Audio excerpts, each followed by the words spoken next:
What happens when the cruelest thing your ex ever said is whispered in a crowded room, and the most dangerous man in the city hears every word? Harper Monroe came to the Magnolia Charity Ball in New Orleans, wearing a sapphire gown and a smile she had practiced in the mirror.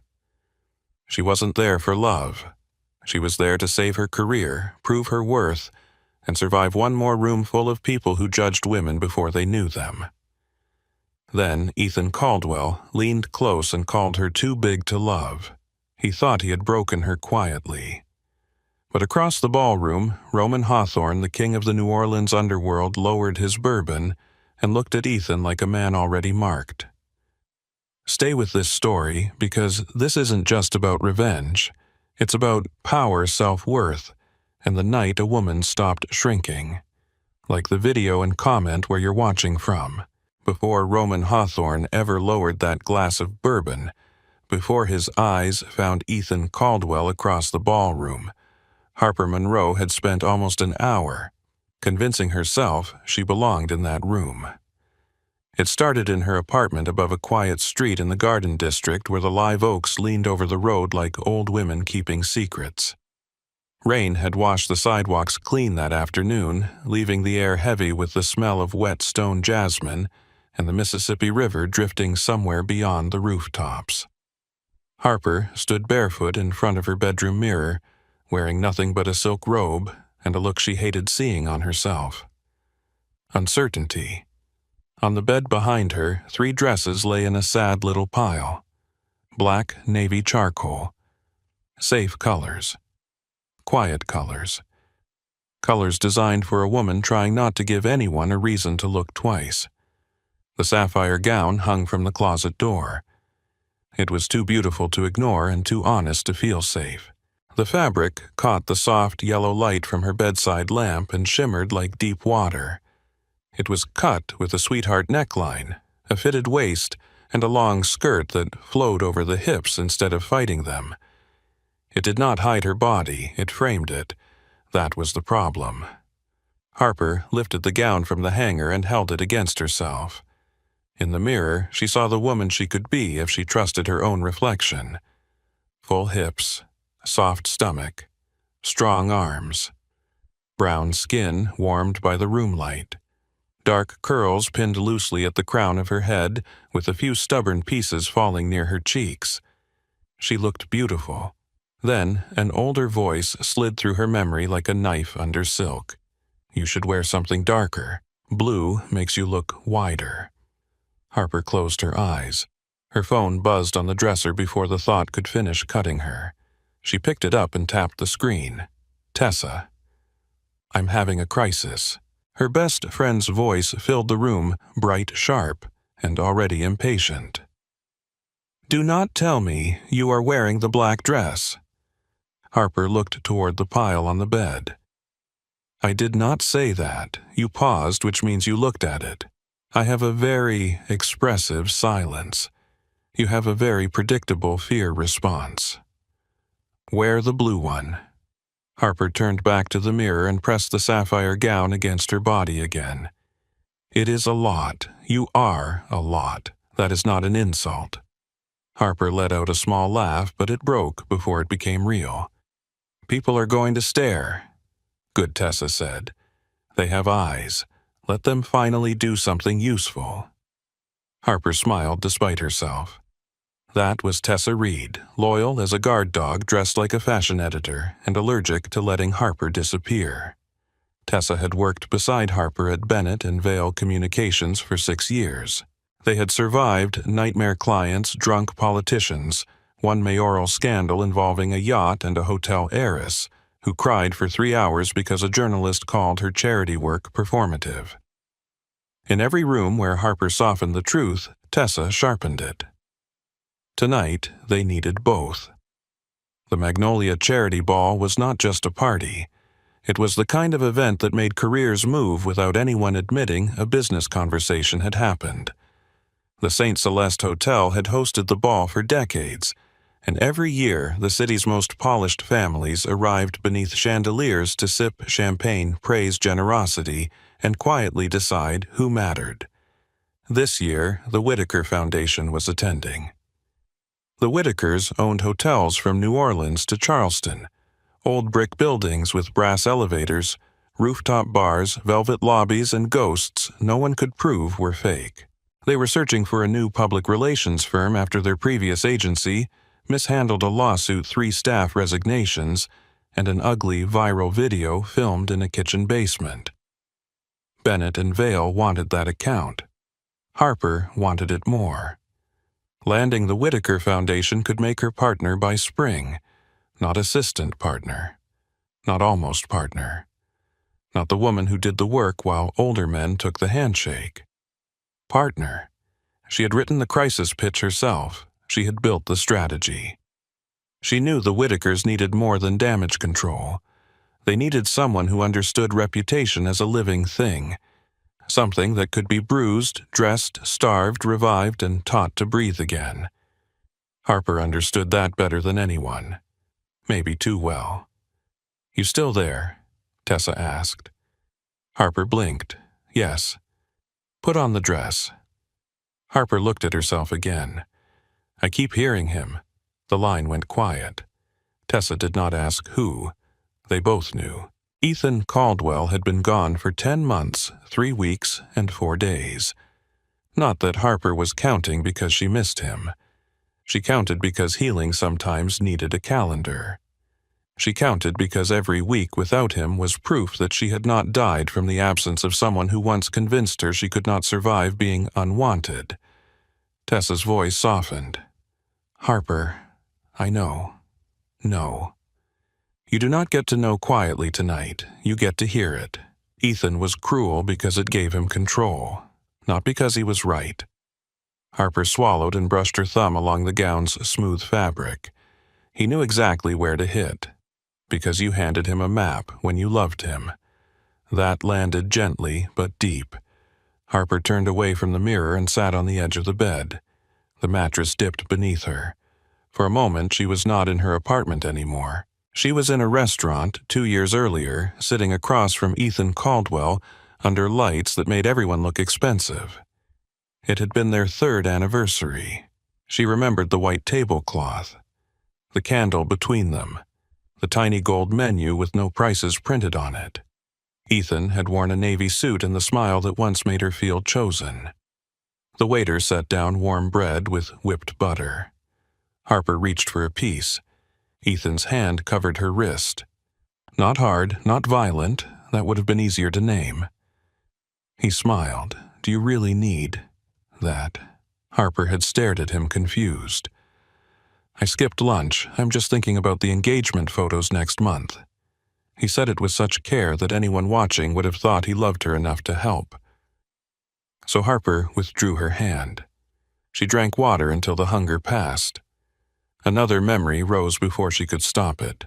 Her standing in front of a mirror at a boutique on Magazine Street, wearing a red dress that made her feel like music. Ethan sat in the velvet chair behind her, scrolling through emails. She turned slowly. "What do you think?" He looked up, paused, and tilted his head. "That is brave." At first, she thought it was praise. Then he added, "Maybe something with more structure." "You photograph better when there is less to notice." The saleswoman looked away. Harper smiled because shame had already taught her manners. Another memory, rain against Ethan's car windows after a dinner with his colleagues. Harper had spent the entire evening charming men who underestimated her and women who inspected her plate. She thought she had done well. Ethan drove in silence until they reached the bridge. Then he sighed. "You have to stop overcompensating." Harper looked at him. "What? You talk too much when you are nervous. People can tell." "I was making conversation. You were performing. There is a difference." She stared out at the wet road. He reached over and squeezed her knee. "I love you, Harp. I do. But most men would not be this patient." That was how he did it. Not with fists. With sentences that sounded like concern until they were already under her skin. By the time he left her for Madison Lane, a wellness influencer with pale hair, Pilates abs, and a ring light in every room, Harper no longer knew how to look in a mirror without bracing for a verdict. The breakup had not destroyed her all at once. It had emptied her in layers. First came the shock, then the humiliation, then the strange, shameful grief of missing someone who had hurt her more often than he had held her. Worst of all was the voice he left behind. It lived in dressing rooms, restaurant menus, photos, elevators with mirrored walls. It spoke when she reached for dessert. It whispered when she laughed too loud. It asked who she thought she was when she dressed like a woman who wanted to be seen. Tonight, that voice wanted the black dress. Harper stood. "No," she whispered. On the phone, Tessa went still. "What did you say?" "Not to you." Harper walked to the mirror, pulled off her robe, and stepped into the sapphire gown before courage had time to run. The zipper caught halfway. She tugged once and cursed under her breath. "That dress giving you trouble?" Tessa asked. "No, liar. It is a structural negotiation. Want me to come over?" Harper, inhaled, reached behind her and pulled again. The zipper slid up with a soft, final sound. The gown settled around her. For a heartbeat, the room disappeared. The woman in the mirror looked like she had walked out of a storm with pearls in her ears and secrets in her mouth. Harper touched the bodice, then her waist, then the curve of her hip beneath the fabric. The dress did not make her smaller. It made the lie smaller. "Tessa," she said quietly. "Yes, I'm wearing the blue one." "I know," Tessa said. "I felt the city improve." Harper laughed then. A real laugh this time. She finished getting ready with the careful discipline of a woman preparing for battle. Gold earrings, soft makeup, a deep berry lipstick she almost wiped off twice and then forced herself to leave alone. She pinned her curls loosely, letting them frame her face instead of pulling them tight.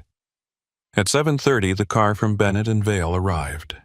Harper took one last look around her apartment before leaving.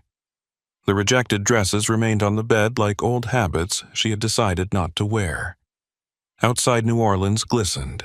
The driver took St. Charles Avenue toward the French Quarter, passing mansions with iron balconies and gas lamps burning behind rain-spotted glass. Streetcars rolled slowly along the tracks. Music spilled from bars in warm fragments. Trumpet, bass, laughter. A woman singing like her heart had survived worse than love. Harper watched the city move past her window and tried to steady her breathing. She had worked difficult rooms before. She had walked into press conferences where reporters smelled blood. She had stood beside clients who lied badly and wives who smiled through public betrayal. She had cleaned up scandals that should have ended careers. A ballroom should have been easy. But a ballroom full of beautiful people could still make a woman feel 16 again, standing alone at the edge of a school dance wondering who had given everyone else the instructions for being wanted. Her phone buzzed. A text from Tessa. "I'm already inside. The shrimp tower is aggressive. You look amazing. Do not argue with facts." Harper smiled. The St. Celeste Hotel rose ahead pale and grand beneath the evening sky. Its entrance glowed with lantern light. Valets moved quickly beneath black umbrellas. Women in satin stepped out of town cars. Men adjusted cufflinks, checked watches, kissed cheeks, and pretended not to measure one another's net worth. Harper's car stopped at the curb. For 2 seconds, she did not move. The driver opened her door, noise rushed in, rain on pavement, camera shutters, jazz from somewhere inside the hotel, the murmur of names being recognized and ignored. Harper placed one heel on the ground, then the other. A few heads turned. She felt it like heat. Her first instinct was to lower her chin. Instead, she remembered Tessa's voice. Let them. So Harper stepped beneath the awning and walked into the St. Celeste. The lobby smelled of lilies, polished wood, and old money. Marble floors reflected the chandelier light. A wide staircase curved upward toward the ballroom where music floated down like an invitation and a warning.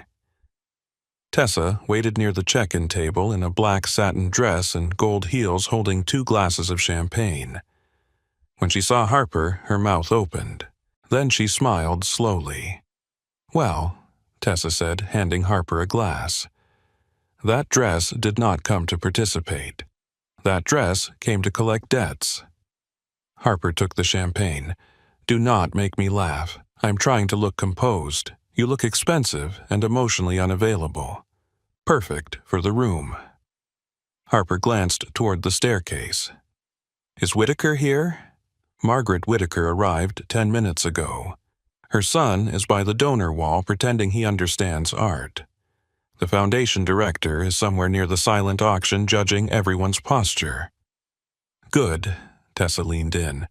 "Also, Madison Lane is here." Harper's hand tightened around the glass. The champagne trembled once. Tessa noticed but did not soften too much. She knew Harper hated pity. Ethan Harper asked, "Not yet." The answer did not comfort her. Harper looked up the stairs. Of course they would come. "These are their people." "These are not their people," Tessa said. "They are people with money and dental veneers. Do not grant them mythology." Harper exhaled. "You always know what to say. I charge for it during business hours." They climbed the stairs together. The ballroom opened in front of them like a jewel box. Crystal chandeliers hung from painted ceilings. Round tables were dressed in white linen and magnolia centerpieces. A jazz quartet played near the balcony doors. Waiters moved through the crowd with trays of champagne and oysters. Beyond tall windows, the city shimmered through a veil of rain. Harper's professional mind took over before fear could. She clocked the room. Margaret Whitaker, near the auction table, silver hair swept into a smooth knot emerald necklace at her throat. Her son, Graham Whitaker, laughing too loudly beside a sculptor. City council members near the bar. 2 reporters from society magazines. Donors clustered by wealth influence and the old, invisible rules of Southern power. Harper adjusted her expression into something warm and calm. "Ready?" Tessa asked. "No. Good enough." They moved. For the first 20 minutes, Harper became the woman everyone at Bennett and Vale relied on. She greeted Margaret Whitaker with grace, complimented the Foundation's literacy initiative, and asked a question about rural library funding that made Margaret's eyes sharpen with interest. Most people praised the Whitakers. Harper made them feel understood. That was different. Graham Whitaker joined the conversation and made a lazy joke about crisis communications being public, lying with better stationery. Harper smiled. Sometimes. But the best crisis work is not making a bad story sound good. It is finding the truth your audience can still believe. Margaret looked at her for a long second. Then she said, "That is the first intelligent answer I have heard tonight." Tessa, standing behind Harper, took a slow sip of champagne to hide her grin. Harper felt something loosen in her chest. She could do this. For a while she did. She moved from group to group with practiced ease. She remembered names and details. She made a nervous junior donor feel important. She redirected a drunk board member before he insulted a judge's wife. She laughed at the right moments, listened at the better ones, and left people feeling slightly more interesting than they were. The sapphire gown drew glances. Some kind, some curious, some sharp. Harper felt everyone but she did not fold beneath them. At one point she caught her reflection in a darkened window and did not look away. That small act felt almost rebellious. She was standing near the silent auction when Tessa appeared beside her, suddenly still. The shift was subtle, but Harper knew her friend too well. What Harper asked. Tessa's eyes moved past her shoulder. Harper already knew before she turned. Some bodies remember danger before the mind names it. Ethan Caldwell had entered the ballroom. He wore a perfectly fitted black tuxedo and the relaxed confidence of a man who had never wondered whether a room would make space for him. His sandy hair was combed back. His smile was bright, polished, and empty in the middle. Madison Lane stood beside him in a silver gown that clung to her narrow frame like moonlight. Her blonde hair fell in smooth waves over one shoulder. She had the soft, glowing look of a woman who built a living out of being watched. Ethan's hand rested at her lower back. Possessive. Public. A photographer stopped them near the entrance. Madison angled her chin. Ethan smiled. Harper felt the old ache rise before she could stop it. Not love, not longing. Something worse. Recognition. Her body remembered trying to be enough for that smile. Tessa stepped closer. "We can leave." Harper kept her eyes on Ethan. "No, Harper, I am working." Tessa studied her face. "Then work. Do not bleed for him." Harper nodded once. She turned away before Ethan could see her staring, but it was too late. Across the ballroom, Ethan's gaze found her. His smile did not disappear. It changed. There was no surprise in it, not really. Only a slow satisfaction, as if the night had just offered him a private entertainment. Madison followed his stare. Her eyes traveled over Harper's gown, down and back up again, with the quick little assessment women are taught to perform before they are taught kindness. She leaned toward Ethan and whispered something. Ethan laughed. Harper felt it across the room. Tessa saw her flinch. "Ignore him. I am." "No, you are surviving him." Different verb. Harper forced herself to look at Margaret Whitaker again, who was now speaking to the foundation director. This was the point of the evening. Not Ethan. Not Madison. Not old wounds wearing new cologne. She lifted her champagne, took one measured sip, and walked toward the Whitakers. For the next 15 minutes, she refused to let Ethan matter. She spoke with the foundation director about community outreach. She discussed reputation repair without sounding hungry for the account. She listened when Margaret described her late husband's dream of opening reading rooms in small towns across Louisiana. Harper's answers were thoughtful, specific, human. Margaret seemed pleased. Graham Whitaker asked for her card. Harper handed it to him without letting her fingers shake. Then the jazz quartet shifted into a slower song, and the crowd rearranged itself. Couples moved toward the dance floor. Donors drifted toward the bar. Tessa was pulled into a conversation with a councilwoman who wanted advice on a minor social media disaster. Harper found herself alone beside a wall of framed photographs from past charity balls. Black and white faces smiled from another era. Women in gloves, men in tails, children holding oversized checks, a whole history of generosity staged under expensive lights. Harper looked at one photograph of a young woman in a white gown from 1964. The woman's chin was lifted. Her eyes were bright. She looked like she had never once apologized for taking up space. Harper wondered what that felt like. Then a voice spoke behind her. "Well, Harper Monroe." Her spine went tight. She turned. Ethan stood close enough that she could smell his cologne.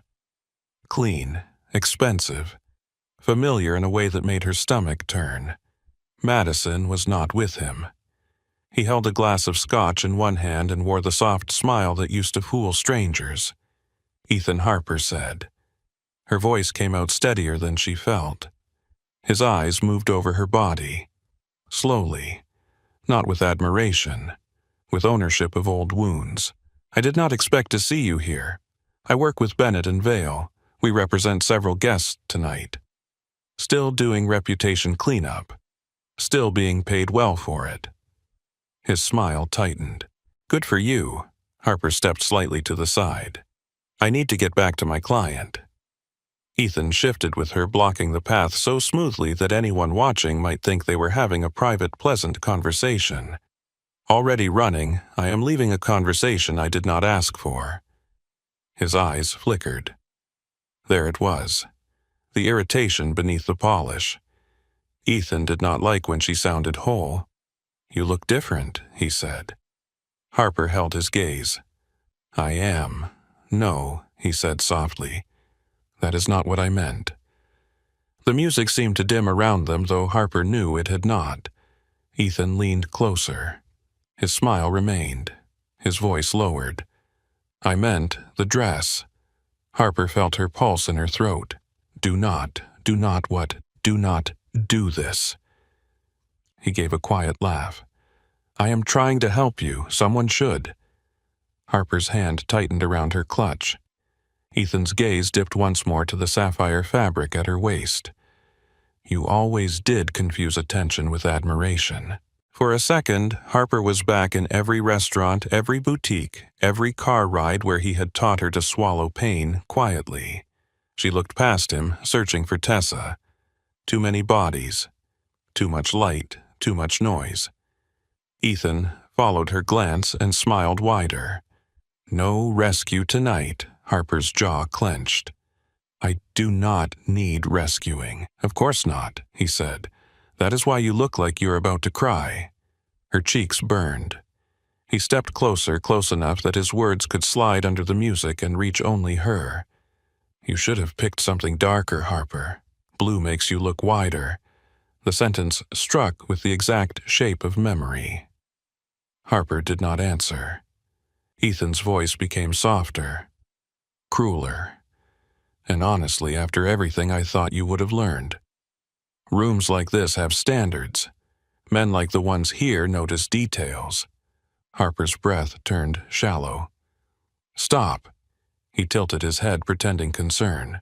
"I am only saying what everyone else is too polite to say." Harper stared at him, and for one brief, bright second she wanted to throw the champagne in his face. She wanted the glass to shatter. She wanted the room to turn and see him without the charm, without the tuxedo, without the careful smile that made cruelty look civilized. But her body betrayed her. Her throat closed. Her eyes stung. Ethan saw it happen, and satisfaction warmed his face. "There she is," he whispered. "Same Harper.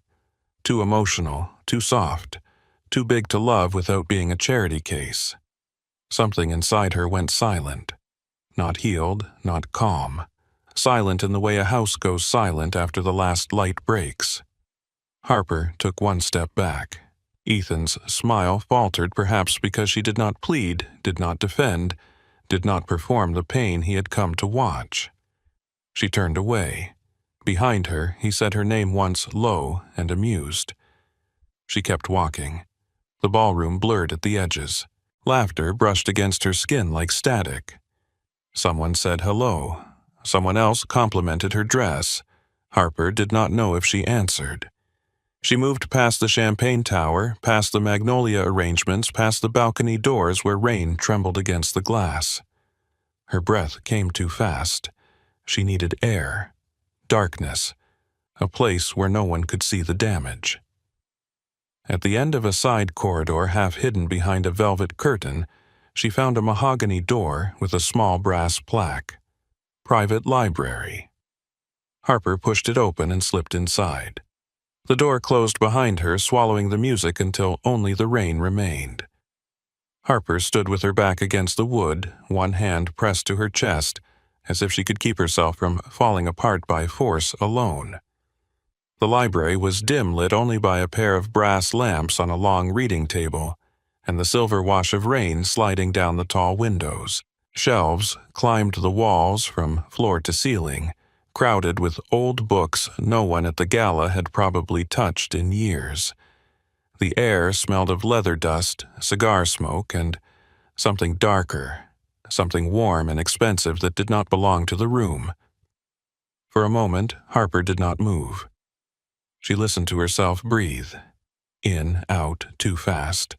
She tried to swallow, but her throat ached. Ethan's words kept repeating inside her, not as memory, but as sound.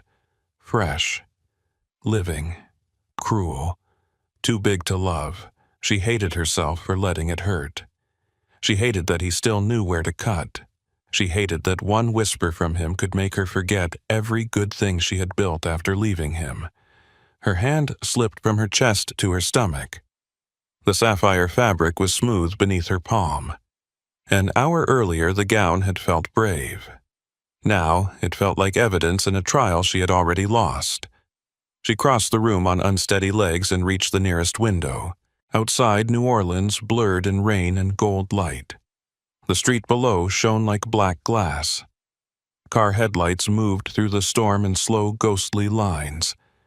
Harper saw her reflection in the window. The woman looking back at her was beautiful. Harper knew that in the cold, reasonable part of her mind. She knew beauty did not belong to one shape, one size, one kind of woman. She had told friends that. She had written campaigns about confidence. She had stood in meetings and argued that women should not be reduced to marketable bodies. But knowing a thing and feeling it in the bones were not the same. Her eyes filled. She turned away from the reflection too quickly, gripping the back of a leather chair. A sob escaped before she could stop it. Small. Humiliating, then another. She pressed her hand over her mouth, but the sound broke through her fingers. She bent forward, shoulders trembling, trying to make herself quiet.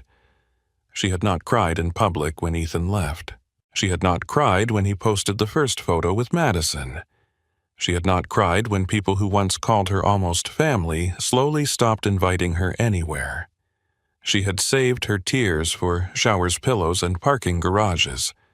Now she was crying in a hotel library while the most powerful people in Louisiana drank champagne 20 feet away. Perfect, she thought bitterly. Absolutely perfect. Then a man's voice came from the shadows. A woman should never have to hide her tears in a room built for men's secrets. Harper gasped and spun around. Her heel caught on the edge of the rug. She grabbed the chair to steady herself, heart slamming against her ribs. "Who's there?" A pause followed. Not empty. Measured. The kind of silence that had weight. Near the unlit fireplace, a shape moved.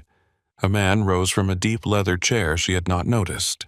He had been sitting in the darkest corner of the room where the lamplight failed, and the shadows gathered around him like loyal men. He stepped forward slowly. Harper's breath caught for a different reason. He was tall. Not simply tall in the way men described themselves on dating apps, but tall in a way that changed the scale of the room. Broad shoulders filled out a black suit that looked hand-cut and unforgiving. His shirt was wide open at the throat without a tie, the smallest rebellion against formal rules.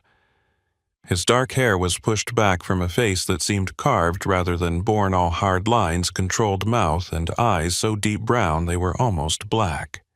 He looked like danger dressed for a funeral. Harper wiped at her cheeks, quickly smearing the edge of her makeup. "I'm sorry," she said. "I thought this room was empty." "It was quiet," he replied. "Not empty." His voice was low, rough at the edges, touched with a southern smoothness that made every word feel deliberate. Harper straightened, gathering what remained of her dignity. "I didn't mean to intrude. You didn't. I'll go." "No." The words stopped her more than volume could have. He had not raised his voice. He did not need to. Harper stared at him.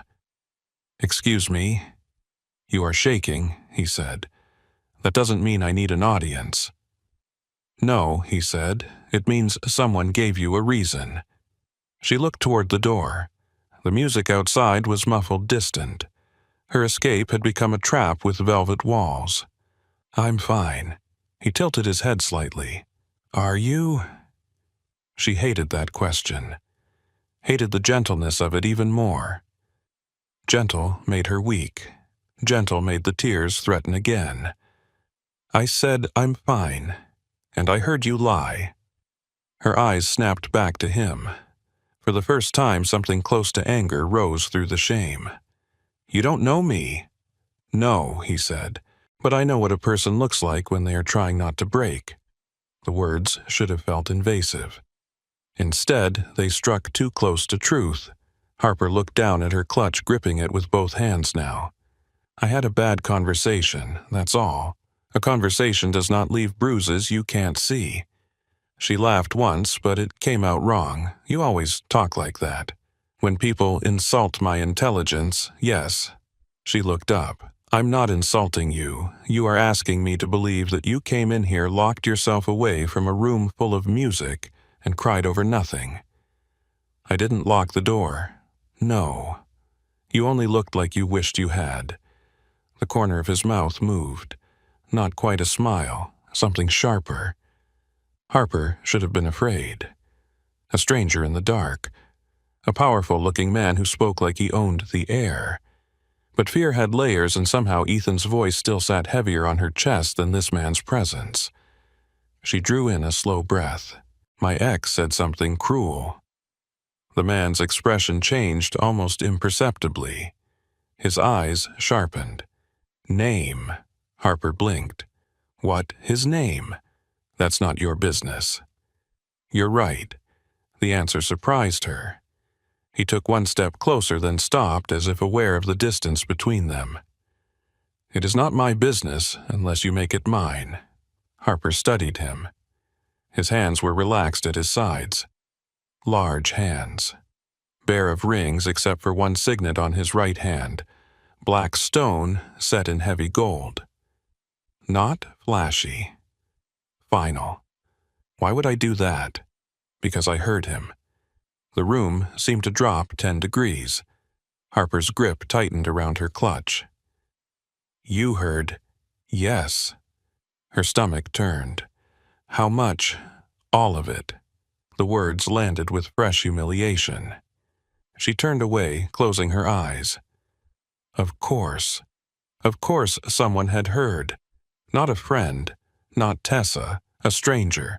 A man who now knew exactly how small Ethan had made her feel. Her voice came out thin. Then you know enough. No, he said quietly.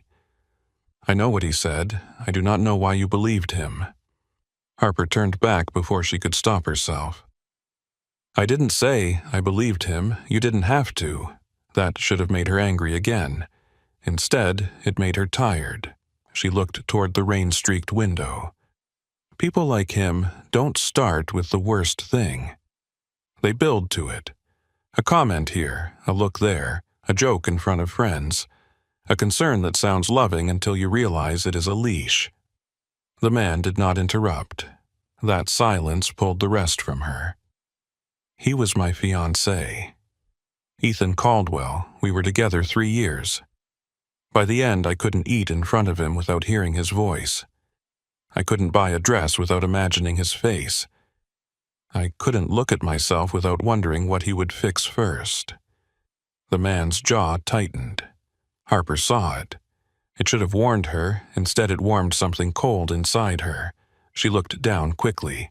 I don't know why I'm telling you this, because I asked for the truth. No, you demanded it. Yes. His honesty startled a laugh from her, soft and broken. You really are arrogant. Only when I'm right. For the first time since Ethan had cornered her, Harper almost smiled.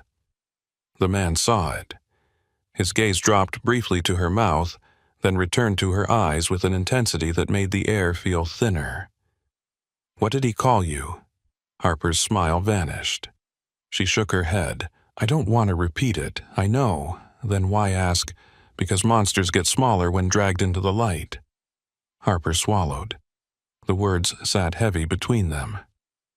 Outside, thunder rolled softly over the city. She looked at the stranger, at the black suit, the calm face, the eyes that seemed to see too much. My ex called me too big to love. The sentence came out barely above a whisper. For several seconds, the room went silent. Not awkward. Dangerous. The man did not move. Even the rain seemed to soften against the glass. Then his eyes traveled over her, but not the way Ethan's had. Ethan looked at her body like a flaw he was entitled to judge. This man looked at her like she was art in a burning museum, and he was deciding who deserved to die for setting the fire. When he spoke, his voice was lower. Your ex is a small man with a starving soul. Harper's breath caught. He stepped closer, still slow, still giving her time to move away. She did not. There is nothing too much about you, he said. Not your body. Not your voice. Not the space you take in a room. Men like him want women smaller because they are terrified of being seen beside someone whole. Harper felt the words in places praise had never reached. She wanted to reject them. That was habit. Instead, she whispered, "You don't know that. I know men. That isn't the same thing as knowing me." "No," he said, "but I know this." He came closer now, close enough that she could smell him. Bourbon, smoke, rain, something clean and dark beneath it. You walked into that ballroom wearing blue like a dare. He saw men look at you. He saw women measure themselves against you. He saw you standing without his permission, and it frightened him. Harper stared at him. No one had ever described Ethan's cruelty that way.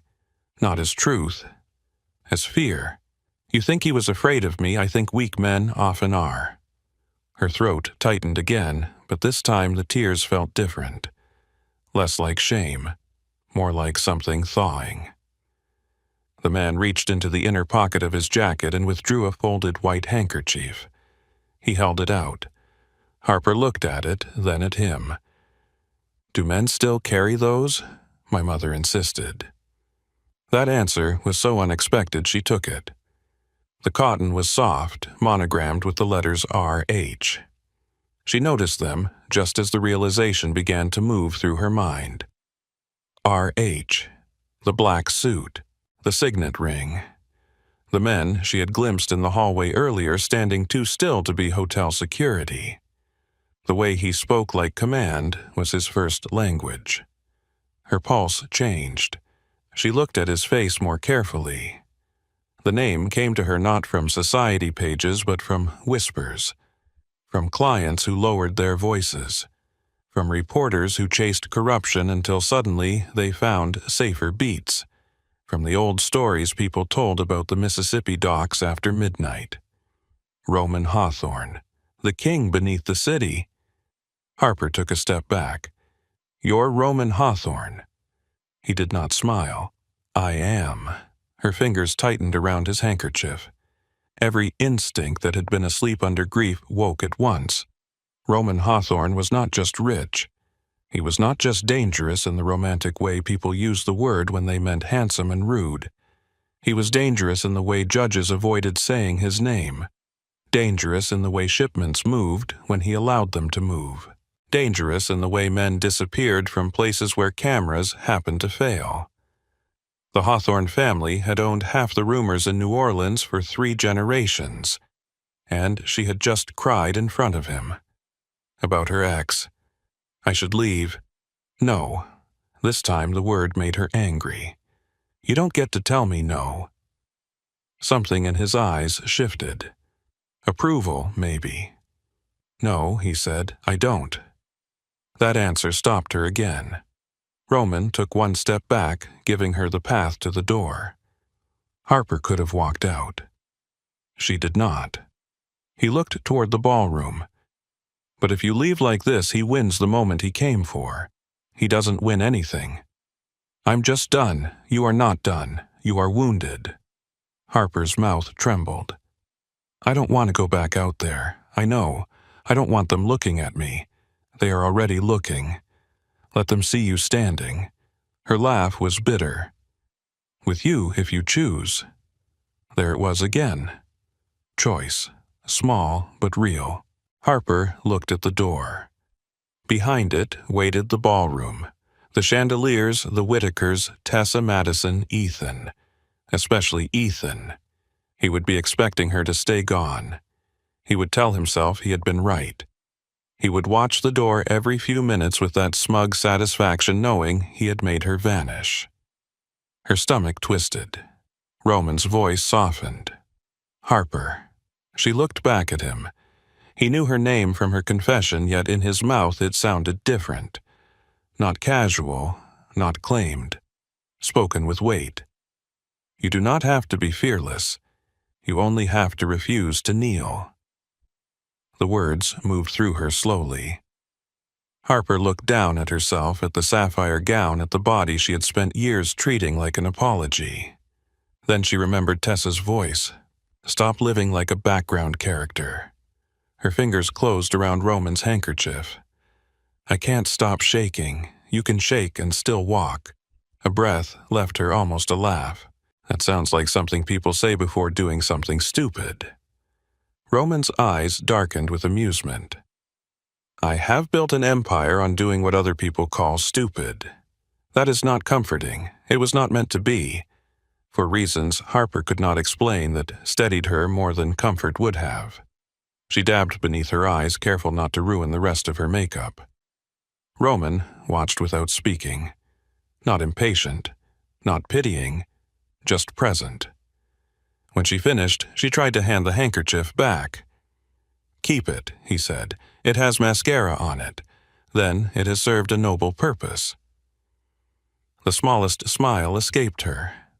Roman saw it, and something in his face changed. The hard lines did not soften exactly, but the room seemed warmer for one dangerous second. Then footsteps sounded outside the door. A shadow moved past the frosted glass. Harper stiffened. Roman turned his head slightly. The footsteps stopped. A male voice murmured from outside. Boss Roman did not raise his voice. Not now. The shadow vanished immediately. Harper stared. They work for you. Yes. Do they always stand outside doors when I am inside them? That must make privacy complicated. I rarely seek privacy in places I do not control. And do you control this hotel? Roman met her eyes. The answer was in his silence. Harper exhaled. Of course you do. Not officially. That makes it worse. Usually. Another strange laugh almost rose in her chest.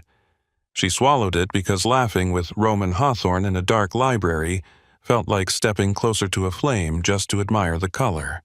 She glanced toward the door again. If I walk out there with you, people will talk. They already do, about you. Let them improve the subject. She looked back at him. What does that mean? It means they will talk about you. I don't want that.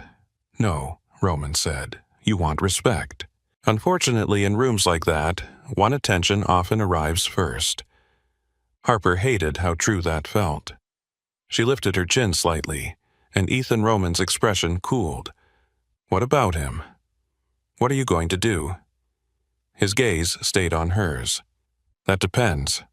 On what, on how well he apologizes. The quiet violence beneath the words brushed over her skin. Roman. His name came out before she could think better of it. He noticed. So did she.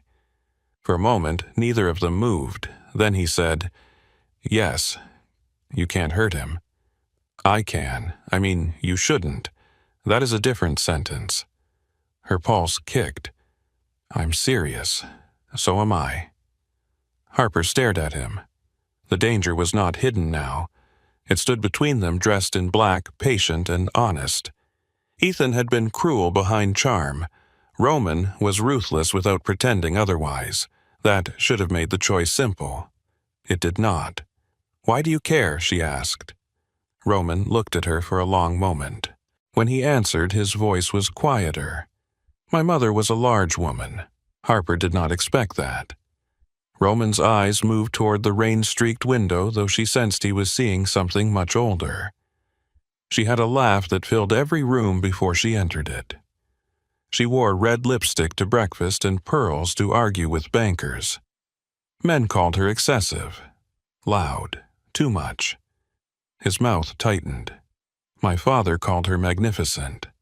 Harper listened still. When she died, half the city came to the funeral.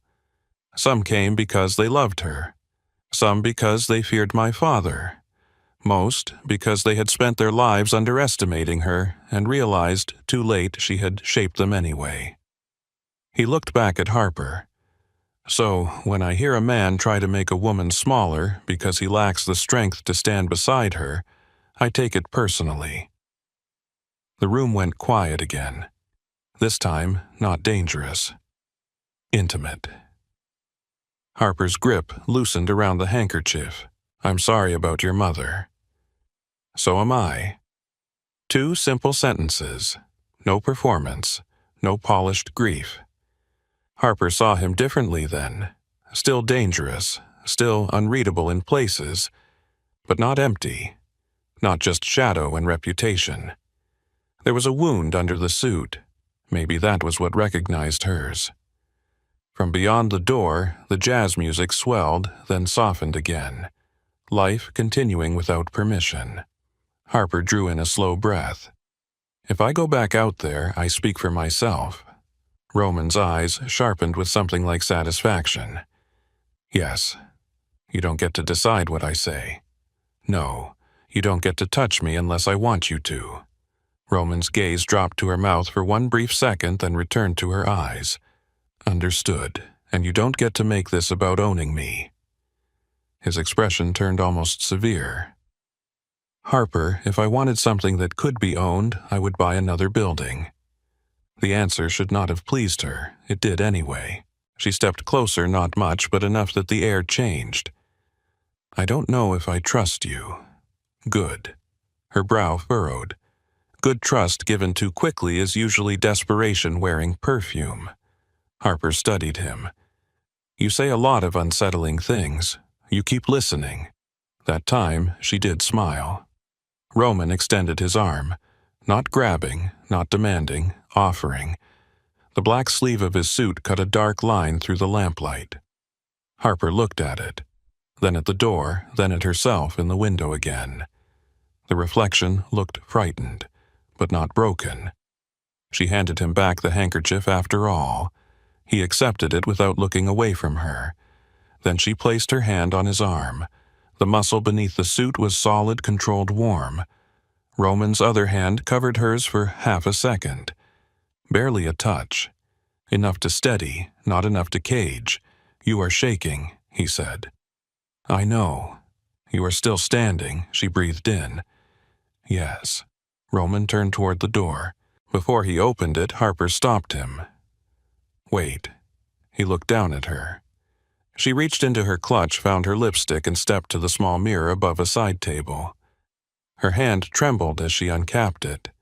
The deep berry color had faded at the center. Roman watched from behind her in the mirror. Harper applied the lipstick slowly, carefully, not because the room deserved her beauty, because Ethan did not deserve her ruin. She pressed her lips together once, returned the tube to her clutch, and faced Roman. Now, something like pride moved through his eyes. He opened the library door. Sound rushed in. Music, laughter, glass, rain behind the windows, the glittering life of the Magnolia Charity Ball still turning, still pretending nothing ugly had happened beneath its chandeliers. Harper stepped beside Roman Hawthorne into the corridor. At first, no one noticed. Then one woman near the entrance saw them and stopped speaking mid-sentence. Her companion turned to follow her gaze, then another, then another. The silence traveled ahead of them before they reached the ballroom doors. Harper's hand tightened on Roman's arm. He leaned just slightly toward her, his voice low enough for her alone. "Breathe, little fire." Her heart hammered. "I don't feel like fire." His gaze fixed forward. "You will." The ballroom opened before them, bright as a stage. And across that stage, Ethan Caldwell turned with a glass in his hand, still wearing the smile of a man who thought he had won. For one breath, Harper saw only him.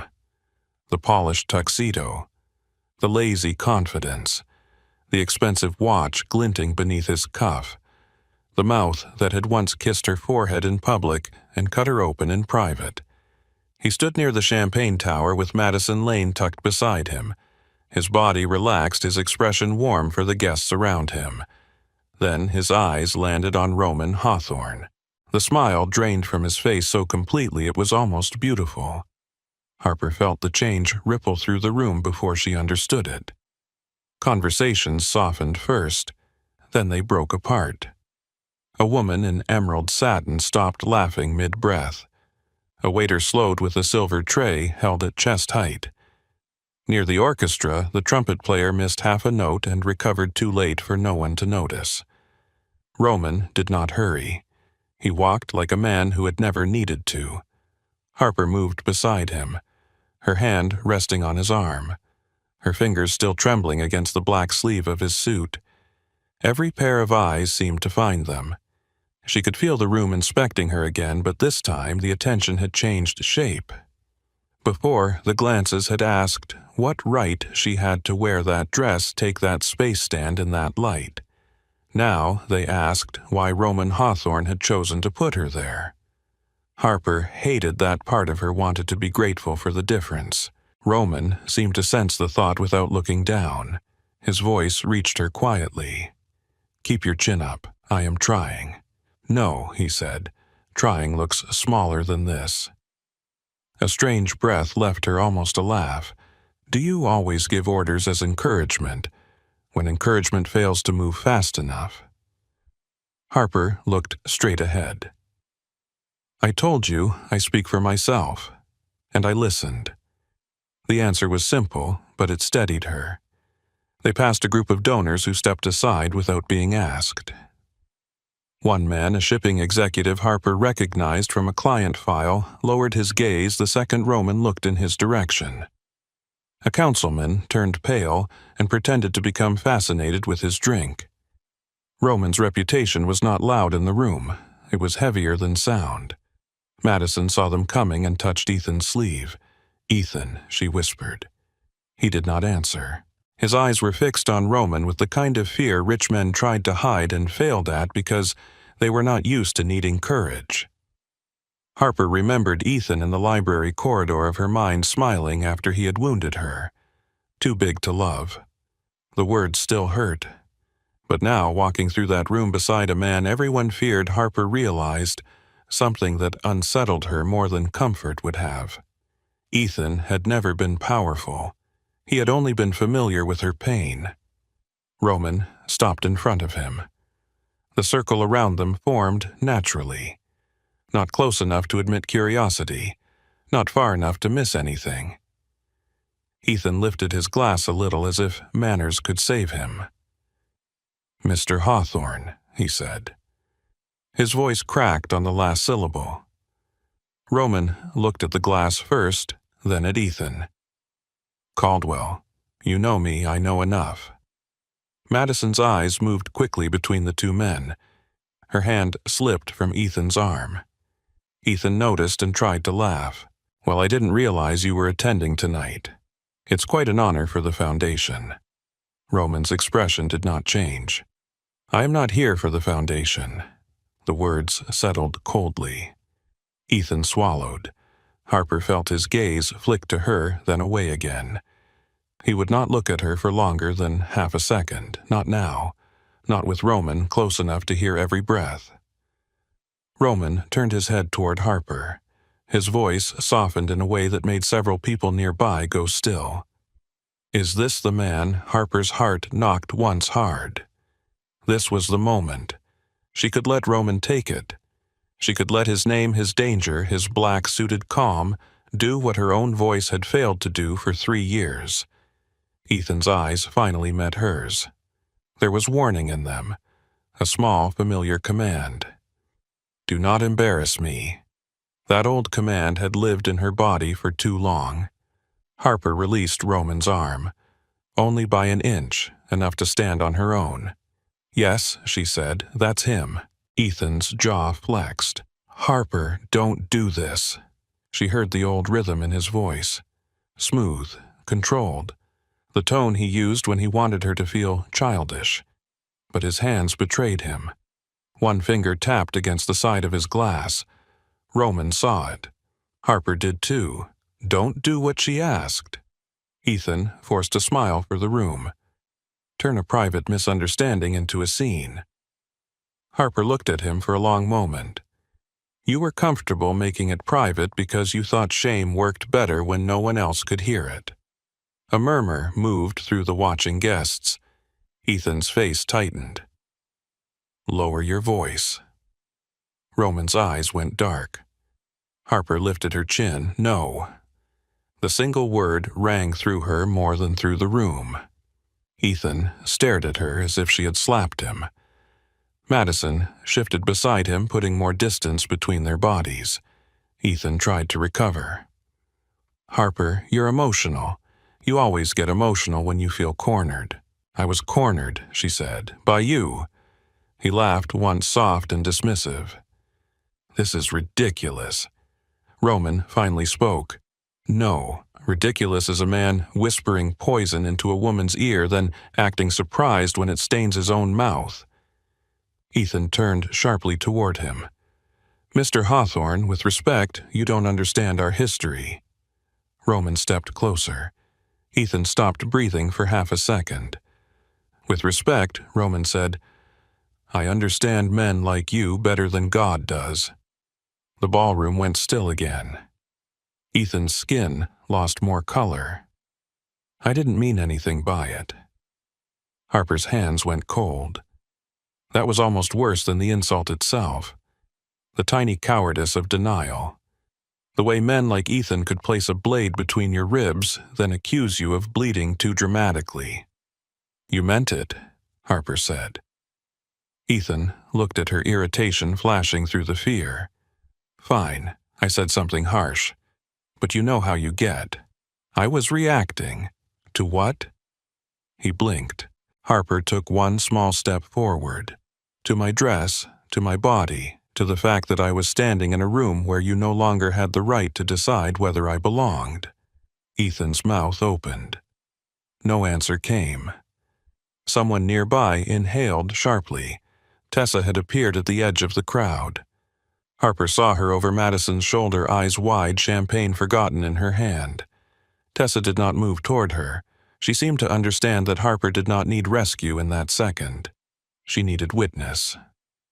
Roman's voice lowered. Tell me exactly what you said to her. Ethan shook his head. There's no need for that. Roman smiled. It was not kind. I disagree. Ethan looked around. The room had turned into a court without anyone taking an oath. Mr. Hawthorne, I think this has gone far enough. Roman's smile vanished. You do not decide distance with me. Ethan's glass trembled in his hand. Harper watched him, and something inside her loosened another inch. He looked smaller than she remembered. Not physically. He was still tall, still handsome in the way that opened doors for him. But the grandness she had once assigned to him had begun to peel away. Underneath was a frightened man with an expensive haircut. Roman glanced at Harper, asking without words. Harper understood. She could stop. She could walk away. She could bury the moment and call it dignity. Instead, she looked at Ethan and said, Tell them. Ethan's eyes snapped to her. What? Tell them what you called me. Harper, say it. His lips pressed together. Madison whispered, Ethan, just apologize. He shot her a look, then remembered Roman was watching and immediately regretted it. Roman's voice cut through the silence. Say it. Ethan's throat moved. I said she was being dramatic. No, Harper said. Ethan stared at her. She did not look away. The seconds stretched. Finally, he exhaled through his nose, humiliation burning red along his cheekbones. I said she was too big to love. The words fell into the room like a broken glass. No one moved. No one laughed. Harper felt them land, but they did not enter her the same way this time. Spoken aloud, beneath chandeliers stripped of the whisper, the sentence sounded less like truth and more like evidence. Roman looked at the room, then back at Ethan. Interesting. Ethan swallowed. It was a cruel thing to say. I admit that. No, Roman said. You said it because you believed cruelty would make you taller. Ethan's expression twisted. That is not what this is. Roman leaned in slightly. It is exactly what this is. You stood beside a woman who outgrew you, and instead of becoming worthy, you tried to make her doubt her own size. Harper's breath caught. Roman turned his head toward her. For a second, the ballroom disappeared. His voice softened again. He was wrong. Harper felt every eye on her. She wanted to look down. She did not. "Yes," she said quietly. He was. Roman's gaze returned to Ethan. "Apologize." Ethan nodded too quickly. "Of course. Harper, I'm sorry." Roman's face remained still. That was noise. Ethan's eyes widened. What? Try again? With the truth this time. Ethan looked at Harper. For the first time that evening, he looked as if he could not find the version of her he knew how to control. "I'm sorry," he said, slower now. "I'm sorry I called you too big to love. I'm sorry I tried to humiliate you." Harper's throat tightened. Ethan continued because Roman's silence demanded more. "I was angry. You looked confident and I wanted to take that from you." Madison made a faint sound like a breath catching on disappointment. Harper looked at Ethan carefully. The apology did not heal her. It did not erase the years. It did not hand her back the meals she had skipped, the photos she had deleted, the dresses she had not bought. But it did something. It returned the shame to its owner. Harper stepped closer. "You don't get to call me Harp anymore." Ethan blinked. What, that name belonged to someone who thought love meant being corrected until she vanished. His face tightened. "Harper, please. You do not get the soft version of my name." A quiet sound moved through the crowd, not applause, not shock exactly. Recognition. Tessa's eyes shone from across the circle. Roman watched Harper with an expression that felt more dangerous than desire. Pride, maybe. Ethan lowered his eyes. "I understand." "No," Harper said. "You don't, but you will remember." Roman's gaze shifted toward Ethan's glass. "Put it down." Ethan looked confused. "My drink." Roman did not repeat himself. Ethan placed the glass on a passing waiter's tray with shaking fingers. The waiter accepted it and disappeared so quickly it seemed he had been trained by ghosts. Roman stepped closer. Ethan stood rigid. "You manage money for several families in this city," Roman said. Ethan's face changed. "Not much, but enough." Harper saw it. So did Roman. "I manage legitimate portfolios." Roman's eyes were calm. "Of course." Ethan licked his lips. "I don't know what you think you know." Roman adjusted one cuff with slow precision. "I think you have built a handsome life on money that does not belong in clean banks." Ethan's mouth went dry. Madison stared at him. "Ethan?" He did not answer her. Roman continued, voice soft enough that people leaned forward despite themselves. "I think men with hidden ledgers should be more careful about making enemies in public rooms." Ethan's panic finally broke through the polished surface. "If this is about what I said, I apologized." Roman looked almost bored. Apologies are what weak men offer when consequences arrive faster than expected. Harper touched Roman's sleeve lightly. He looked down at her. The room held its breath. She kept her voice low, meant for him. "Roman." That was all. A warning, a question, a boundary. For one moment his eyes remained cold. Then they warmed by a fraction. He looked back at Ethan. "You are fortunate she is standing here." Ethan nodded rapidly. "Yes, absolutely. Harper, thank you." Harper's face hardened. "I did not save you." Roman smiled faintly. "No," he said. "She reminded me this is a ballroom." The words did not comfort Ethan. They were not meant to. Roman stepped back and offered Harper his arm again. This time, she looked at it before taking it. She wanted everyone watching to know it was a choice. When her hand settled against him, Roman covered it briefly with his. Then he addressed Ethan one last time. "Enjoy the rest of your evening, Caldwell." Ethan gave a stiff nod. "Thank you, Mr. Hawthorne." Roman's eyes sharpened. That was not kindness.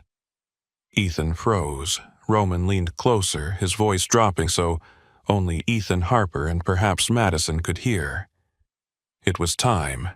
Ethan's face went blank with fear. Roman straightened.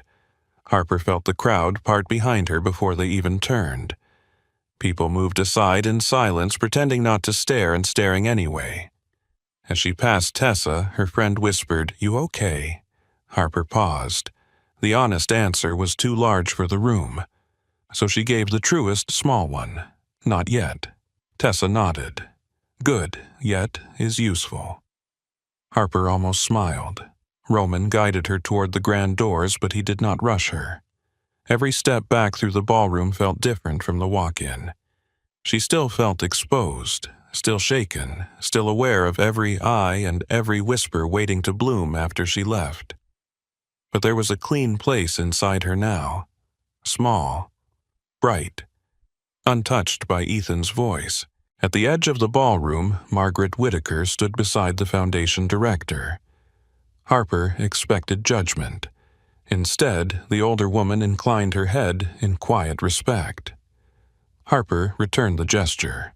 No words passed between them. None were needed. The lobby beyond the ballroom was cooler and quieter. The marble reflected the chandelier light in pale gold. Outside the front doors, rain continued to fall over the city, softening the sharp edges of the night. A hotel attendant opened the doors before Roman reached them. No one asked for his ticket. No one asked where he was going. A black SUV waited at the curb engine, running windows dark enough to hold secrets. The rain had slowed to a mist. Roman removed his suit jacket and placed it over Harper's shoulders. It was warm from his body and smelled faintly of smoked bourbon and the night air after lightning. Harper pulled it closer before she could stop herself. Then she looked up at him. "You humiliated him." Roman's face was unreadable beneath the hotel lights. He humiliated himself. "I gave him an audience. That is a convenient distinction. It is an accurate one." Harper looked toward the wet street. "He was scared of you?" "Yes." "You liked that?" Roman did not lie. "Yes." Harper turned back to him. "Should I be scared of you?" The question settled between them, heavier than the rain. Roman looked at her for a long moment. "Yes." Her breath caught. He stepped closer but stopped before he crowded her. "You should be scared enough to keep your eyes open, not enough to run from your own judgment." Harper studied him. "That is a strange answer. It is an honest one." She believed that. Strangely, she believed that more than any easy reassurance he could have given. Behind them, the hotel doors opened again. Laughter spilled out, then quickly died when the guests saw Roman still standing there. The doors closed. Harper exhaled. "My firm needed tonight to go well. It did. You don't know that. I know Margaret Whitaker watched you make a man confess his cruelty without raising your voice." Harper blinked. "You noticed Margaret Whitaker." "I notice everything in rooms I enter. Of course you do." His mouth curved faintly. "You impressed her." Harper looked away, not trusting the small bloom of hope in her chest. "I also became the center of a scandal. In New Orleans, those are often the same thing."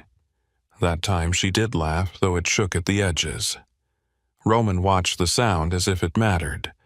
A driver opened the rear door of the SUV. Harper did not move. Roman noticed. "I can have my driver take you home alone." She looked at him. "You're not coming? Only if you want me to." The offer unsettled her more than a command might have. Ethan had always made choices feel like traps. Roman made danger feel like a door left open. Harper looked back at the hotel. Somewhere inside, Ethan was probably still standing in the ruins of his pride. Madison was probably deciding how far away from him she needed to be seen. Tessa was probably gathering every detail for later and preparing to threaten anyone who repeated the story wrong. Harper should have gone home. She should have removed the dress, washed her face, and tried to sleep. Instead, she found herself looking at Roman Hawthorne, at the man who had heard the worst thing said to her, and refused to let it stay hidden. "I don't know what I want from you," she said. Roman's expression did not change, but his voice lowered. "Then we start with getting you home safely."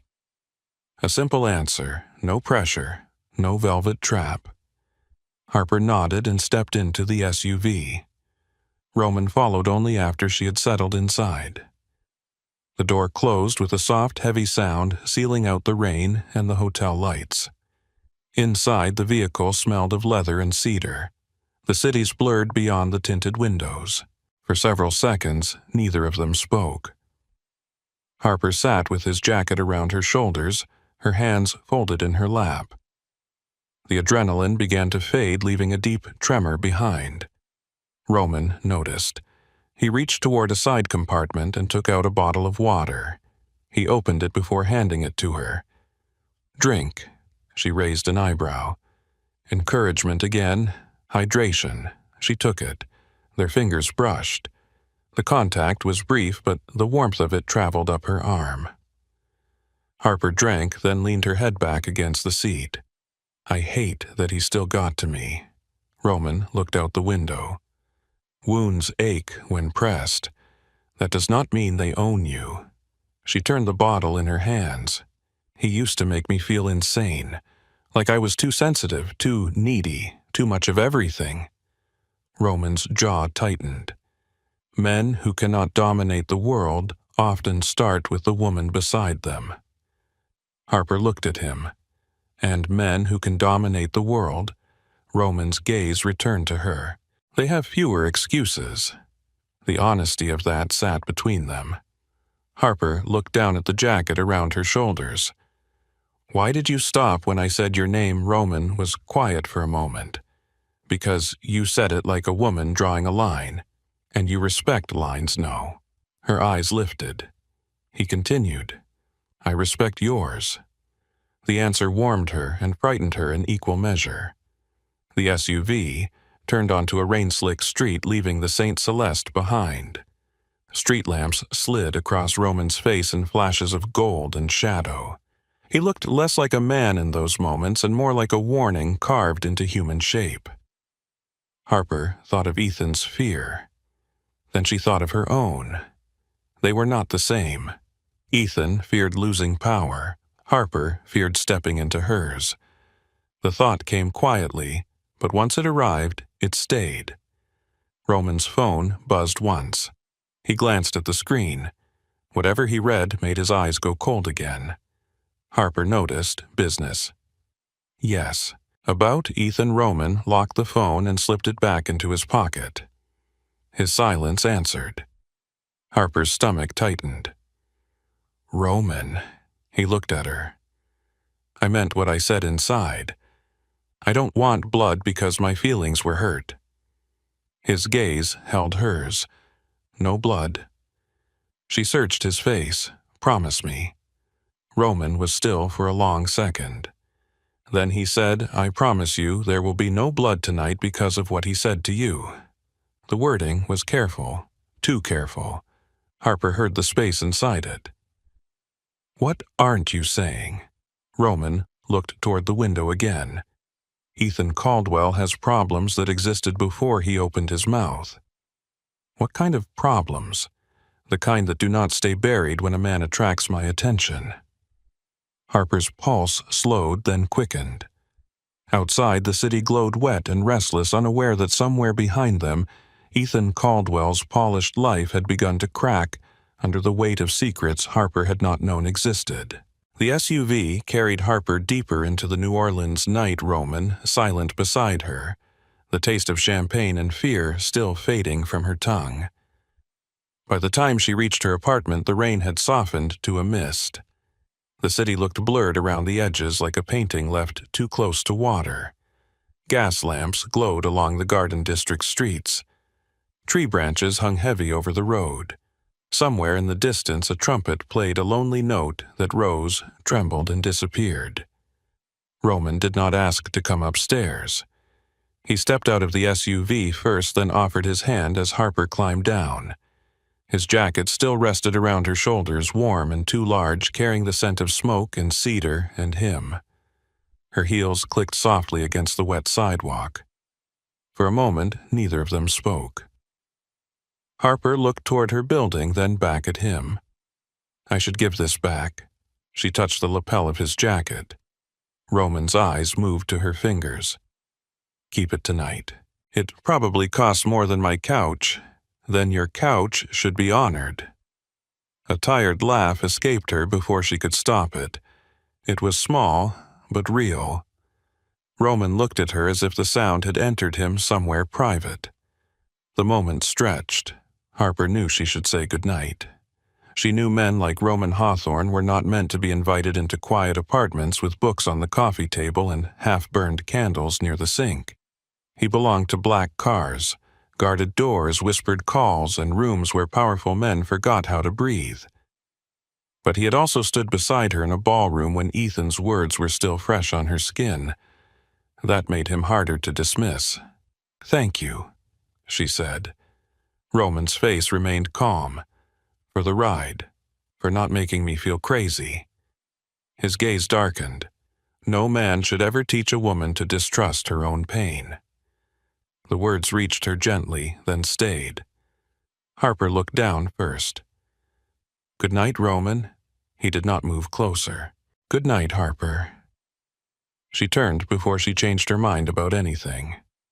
At the front door, she looked back once. Roman stood by the SUV in the mist-black shirt open at the collar hands in his pockets, eyes fixed on her like he was making sure the night itself did not touch her wrong. Harper entered the building and locked the door behind her. Only when she was inside her apartment did her legs start to shake again. She dropped her clutch on the small entry table, kicked off her heels, and stood in the dark living room with Roman's jacket still around her shoulders. Her reflection stared back from the black window over the sofa. Sapphire gown. Berry lipstick. Mascara faintly smudged. A woman who had walked back into a ballroom after being broken open. She should have felt victorious. Instead, she felt hollow and electric at the same time. Her phone buzzed. "Tessa." Harper answered before the second ring. "Are you home?" "Yes." Door locked. "Yes, good. Now tell me why the most terrifying man in Louisiana walked you out like you were royalty, and Ethan looked like he saw his coffin." Harper sank onto the sofa. "I don't know. Try again." He heard Ethan. Tessa went quiet.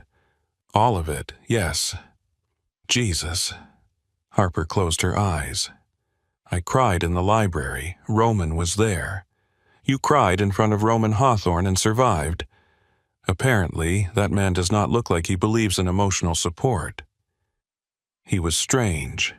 Strange how Harper looked down at the jacket. "Honest."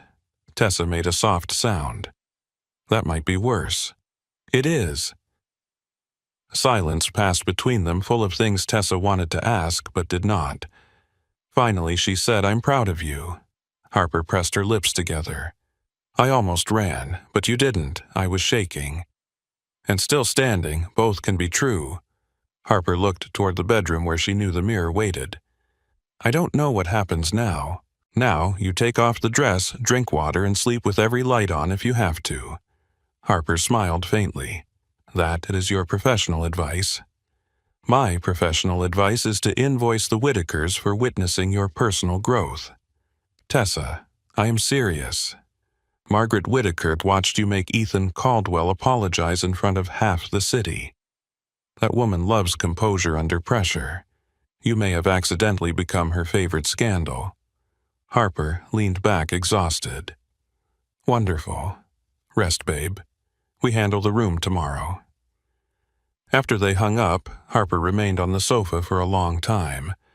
The apartment was quiet except for the hum of the refrigerator and the soft ticking of rain against the window. She touched the fabric of Roman's jacket and tried not to think about his face when she had said his name in warning. He had stopped. That mattered. It frightened her that it mattered so much. Across the city, Ethan Caldwell was not sleeping either. He sat in his downtown penthouse with every light on, his tuxedo shirt unbuttoned at the throat, his bow tie hanging loose around his neck. An untouched glass of scotch sat on the coffee table. His phone lay in his hand, the screen glowing with missed calls, unread messages, and one number he had dialed 17 times without answer. Cayman office. Disconnected. Private banking contact. Disconnected. Beaumont Holdings liaison. No response. Ethan stood and paced toward the windows. Below him, New Orleans glittered in rain and darkness. He had always loved the view from this height. The city looked manageable from above. Small. Owned. Tonight it looked like something waiting. He dialed again. Nothing. His mouth went dry. Roman Hawthorne knew. Not everything, Ethan told himself. He could not know everything. No one knew everything. The accounts had layers. Shell companies, private trusts, friendly signatures. The Beaumont money had moved through so many hands it could barely remember where it started. Still, Roman had looked at him like a man reading a confession already signed. Ethan threw the phone onto the sofa and dragged both hands through his hair. "This is Harper's fault," he whispered to the empty room, but even he did not believe it. At 6:17 the next morning, Ethan arrived at Crescent Capital Management wearing yesterday's fear under a fresh white shirt. The tower rose near the business district, all blue glass and silver lines reflecting a pale morning sky. Employees had not yet crowded the lobby. The floors smelled of coffee, marble polish, and money trying to look clean. Ethan walked fast. His shoes struck the floor too sharply. At the private elevator bank, he pulled out his access card and swiped it. The reader flashed red. He stared at it. Swiped again. Red, a third time. Red. "Come on," he muttered. Behind the security desk, a guard looked up. "Mr. Caldwell." Ethan turned. "What?" The guard's expression was carefully blank. "You need to step away from the elevator." Ethan laughed once. "Excuse me, please, step away from the elevator. Do you know who I am?" The guard looked past him toward the revolving doors. "Today, yes." Ethan turned. Two federal agents entered first, wearing navy jackets with block letters across the front. Behind them came more agents, then building security, then men carrying folded cardboard evidence boxes. The lobby seemed to tilt. One of the agents approached him. Mid-40s, calm face, gray eyes, a woman with a badge clipped to her belt and a file in her hand. Ethan Caldwell. Ethan straightened automatically. "I need to call my attorney. You can do that after we execute the warrant." She opened the file and held up the papers. "I'm Special Agent Mara Vance. We have authorization to search your office, your home devices, your personal ledgers, and all records tied to Beaumont Holdings, Crescent Harbor Consulting, and 7 offshore entities listed here." Ethan could not feel his fingers. "This is a mistake." Agent Vance did not blink. "People say that often. I manage legitimate portfolios. Then the records should comfort you." The agents moved past him toward the elevators.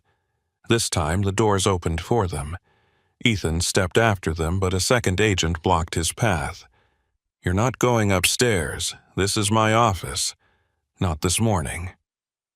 People had begun to gather near the lobby entrance. A junior analyst from the 32nd floor slowed with a coffee cup in hand. A receptionist covered her mouth. Someone whispered his name. Ethan felt their eyes, and for the first time in years he understood what it meant to be watched without control. His phone buzzed. He looked down. Duke Beaumont. The name hit him harder than the warrant. The Beaumont brothers were not the sort of men who sent polite emails when their money froze. They owned warehouses near the river, trucking companies that lost manifests, bars where men went in loud and came out silent. Ethan had spent 3 years convincing himself they needed him too much to hurt him. Now their money was caught in federal light. He did not answer. Agent Vance glanced at the screen.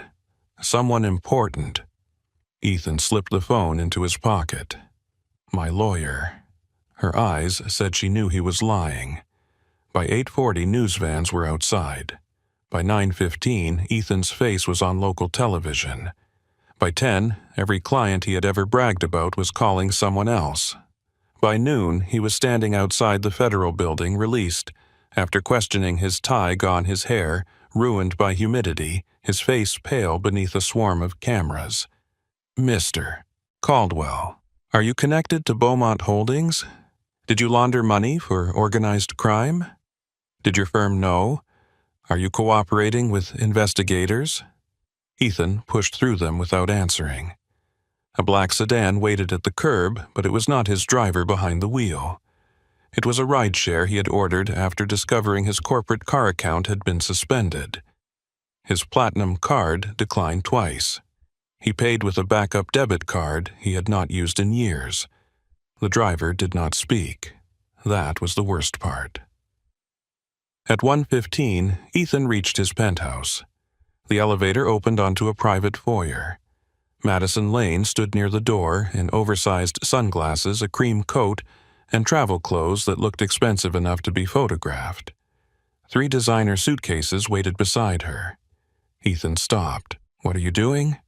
Madison did not remove her sunglasses. Leaving. He let out a disbelieving laugh. Madison, not now. Especially now. He stepped toward her. She stepped back. That stung more than he expected. This is temporary, he said. It is a misunderstanding. My card declined at brunch. He stared at her. That is what you care about. She finally took off the sunglasses. Her eyes were cold, but not shocked. Ethan realized with a strange drop in his stomach that she had always been waiting for the money to decide who he was. That is what you offered, she said. I offered you a life. You offered access, tables, trips, photographs. You did not offer loyalty, Ethan. You offered a brand. He grabbed her wrist. Do not walk away from me. Madison looked down at his hand, then back up at his face. Let go. His fingers tightened for half a second. Then he saw fear in her eyes and behind that disgust. He released her. She picked up her purse. The Beaumonts called my manager. Ethan's blood went cold. What did they say? They asked where you were. I told them I didn't know. Madison. I also told them not to contact me again. You stupid girl. Her face hardened. There he is. The elevator opened behind her. A bellman stepped out to collect her bags. Ethan looked from the man to Madison, humiliated by the presence of a witness. You can't just leave. Yes, Madison said, I can. That is the difference between us. I know when a sinking man is still trying to look like a yacht. She slid her sunglasses back on. Do not call me. Do not mention me. Do not use my name in whatever statement your attorney writes. The elevator doors closed with her inside. Ethan stood alone in the private foyer, surrounded by marble silence and the echo of every woman he had taught himself to underestimate. Across town, Harper sat cross-legged on her sofa in a soft gray robe, Roman's jacket folded carefully over the armchair beside her. She had not slept much. The news played low on her television. At first, she only watched because Tessa texted her 17 question marks and a link. Then Ethan's face appeared on the screen. Harper sat forward. The headline read, Local Wealth Manager Questioned in Federal Money Laundering Probe. Her living room went very still. A reporter stood outside Crescent Capital Management, speaking in the urgent tone people used when scandal had a luxury address. Harper turned up the volume. Federal authorities executed search warrants this morning connected to multiple offshore entities and suspected laundering activities involving Beaumont Holdings. Ethan Caldwell, a senior wealth manager at Crescent Capital, was seen leaving federal offices earlier today. No formal charges have been announced at this time. Harper's hand found her throat. She watched footage of Ethan pushing past cameras, his face drawn and furious. He looked nothing like the man who had whispered in her ear the night before. He looked exposed. Her phone rang. Tessa. Again. Harper answered without looking away from the screen. Tell me you are watching. I'm watching, Harper. I know. Did Roman do this? Harper stared at the headline. I don't know. Do you want the polite friend answer or the honest friend answer honest? That man absolutely did this, or he opened a door and let the wolves already waiting inside. Harper's stomach tightened. He said Ethan had problems before last night. Well, apparently the problems had paperwork. Harper muted the television. I don't know how to feel. You don't have to pick one feeling. I hated him last night. That is allowed. But seeing him like this, also allowed. Harper looked at Roman's jacket. It's too much power, Tessa. Yes. He looked at Ethan, and by morning federal agents were at his office. Also, yes, that should terrify me. It does terrify you. Harper's voice softened, but part of me feels relieved. Tessa was quiet. Then she said relief does not make you cruel. Ethan spent years making you feel powerless. Of course it does something to see power finally point the other way. Harper closed her eyes. I don't want to become someone who needs a man like Roman to feel safe. Then don't. By remembering that you walked back into that ballroom on your own feet. Harper opened her eyes. On the muted television, Ethan's face stared out from a still frame caught mid-panic. I did, yes. Roman opened a door, you walked through it. The words settled slowly. After the call ended, Harper turned off the television. The silence that followed felt cleaner but heavier. She showered. She washed the gala makeup from her face. She stood beneath hot water until her skin warmed and her breathing evened out. When she stepped out, the mirror was fogged. For a while, she did not wipe it. She liked not being forced to look. Then she thought of the sapphire gown, of Ethan saying blue made her look wider, of Roman saying she had worn it like a dare. Harper reached up and cleared the mirror with her palm. Her reflection appeared in a broken oval, bare face, damp curls, soft body wrapped in a towel. No ballroom, no Ethan, no Roman, just her. She looked for the disgust Ethan had taught her to expect. It came but weaker than usual, a tired old ghost.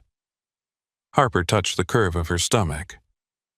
I am still here, she whispered. The words were not dramatic. That made them feel true. A knock sounded at the front door. Harper froze.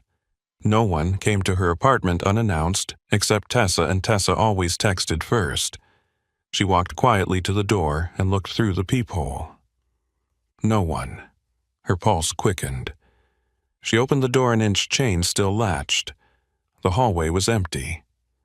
On the floor sat a long ivory box tied with black silk ribbon. Harper stared at it, then at the empty hall. She unlatched the chain, picked up the box, and carried it inside. It was heavier than she expected. She placed it on her dining table and stood over it with both hands on her hips. No, she said to the box. The box said nothing. Her phone buzzed. Unknown number. A text appeared. Open it, little fire. Harper's breath caught. She should have been angry that he had her number. She was angry, mostly. She typed back. Do you always send mysterious boxes to women after threatening their exes? The reply came quickly. Only when the woman leaves my jacket folded with military precision instead of wearing it. Harper looked toward the armchair, then at the windows. She typed, Are you watching my apartment? Numb. A second message followed. My driver noticed when he delivered the box. I asked whether you looked safe. He said you looked suspicious of expensive packaging. Despite herself, Harper smiled. That is because expensive packaging usually means expensive trouble, Roman replied. Accurate. Harper looked at the box again. "What are you doing?" she whispered. She pulled the ribbon loose. Inside lay layers of dark tissue paper. She pushed them aside and went still. A dress, crimson velvet, deep, rich, and impossible to ignore. Harper lifted it carefully from the box. The fabric poured over her hands like warm wine. It was not the kind of dress department stores pretended was designed for curves while secretly punishing them. This had shape, structure, intention, a bodice that would support instead of squeeze, a waist made to honor her body, not apologize for it, a skirt with a slit that suggested movement, not display. It was bold, it was beautiful, it was terrifying. An envelope rested at the bottom of the box. Her name was written on it in black ink. Harper opened it. "You wore blue like a woman trying to remember her courage. Tonight, wear red like a woman who knows it never left. Dinner is at 8. My driver will wait downstairs." R.H. Harper read the note twice, then a third time. Her phone rang before she could decide whether to be furious, flattered, or both. "Tessa, I just got a call from reception at the office," Tessa said. "Please tell me Roman Hawthorne did not send you a dress." Harper looked at the crimson velvet in her hands. "Roman Hawthorne sent me a dress." Tessa groaned. "Absolutely not. I didn't say I was going." "You are holding the dress, aren't you?" Harper looked down. "That is not evidence. That is evidence with sleeves. It doesn't have sleeves. Worse." Harper sat slowly at the table, the dress pooled across her lap. "Tessa, it's beautiful." "I'm sure it is. That is how bait works." He said dinner. Of course, he said dinner. Men like that do not say hello.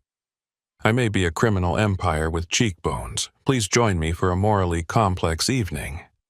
Harper laughed, then pressed her fingers to her mouth. The laughter felt unfamiliar in her apartment after such a long night. Tessa softened. "Do you want to go?" Harper looked toward the mirror across the room. She imagined herself in the red dress. Not hiding, not shrinking, not asking the world to approve before entering it. "I don't know." Wrong answer.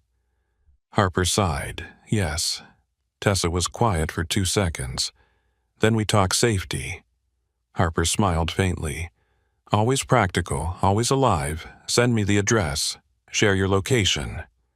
Text me when you arrive, when you sit down, when you leave, and if he says anything that sounds like a threat but romantic. With Roman, that may be every sentence. Then type fast." After they hung up, Harper carried the dress into her bedroom and hung it on the closet door, where the sapphire gown had hung the night before. Red replaced blue.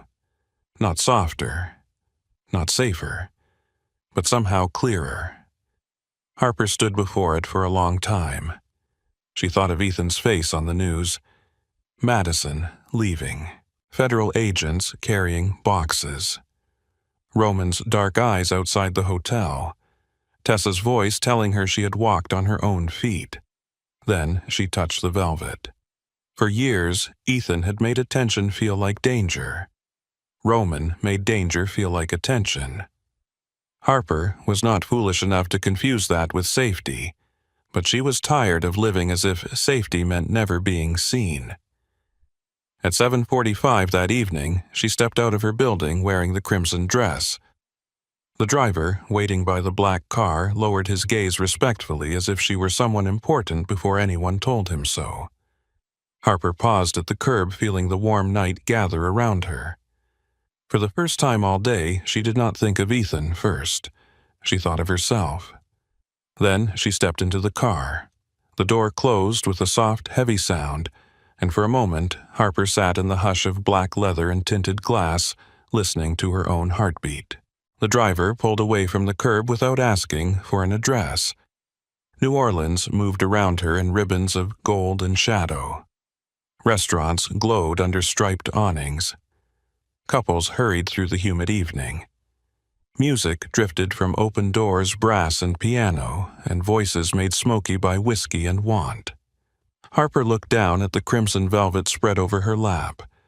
The dress fit like it had known her before she did.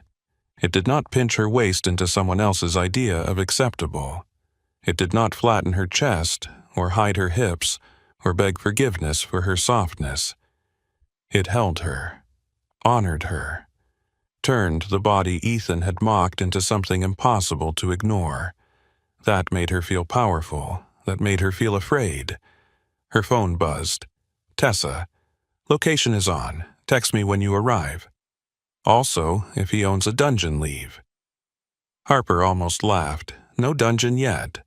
Yet is doing too much work in that sentence. Harper smiled and set the phone in her lap. The car turned away from the garden district and carried her toward the river. The city changed as they drove. The streets grew narrower, older, more secretive. Iron balconies leaned over wet stone sidewalks. Lanterns burned beside doorways. Somewhere nearby, a woman sang in a voice so rich it made the night feel bruised. Finally, the car stopped behind a restored brick building near the riverfront. There was no sign outside. No crowd. No bright entrance. Just a narrow door, painted black, and two men in dark suits standing beneath a gas lamp. One of them opened Harper's door. "Miss Monroe." His voice was respectful, not friendly. Harper stepped out, her heels touching the pavement. The man lowered his gaze, once not in dismissal, but in acknowledgement. That small gesture did something strange to her. For years, Ethan had made her feel like a woman people tolerated. Roman's world, violent and shadowed as it was, treated her like someone expected. She was not sure which frightened her more. The guard led her inside. The building's interior was quiet and dim, with polished floors, exposed brick walls, and the faint scent of candle wax and dark wood. They passed through a private elevator that opened only after the guard pressed his thumb to a black panel. The elevator rose in silence. Harper watched the numbers climb. Her reflection stared back from the brushed metal doors. Red dress, dark curls, gold earrings, lips painted deep berry, eyes steady enough to fool strangers. The doors opened onto a rooftop dining room enclosed by glass.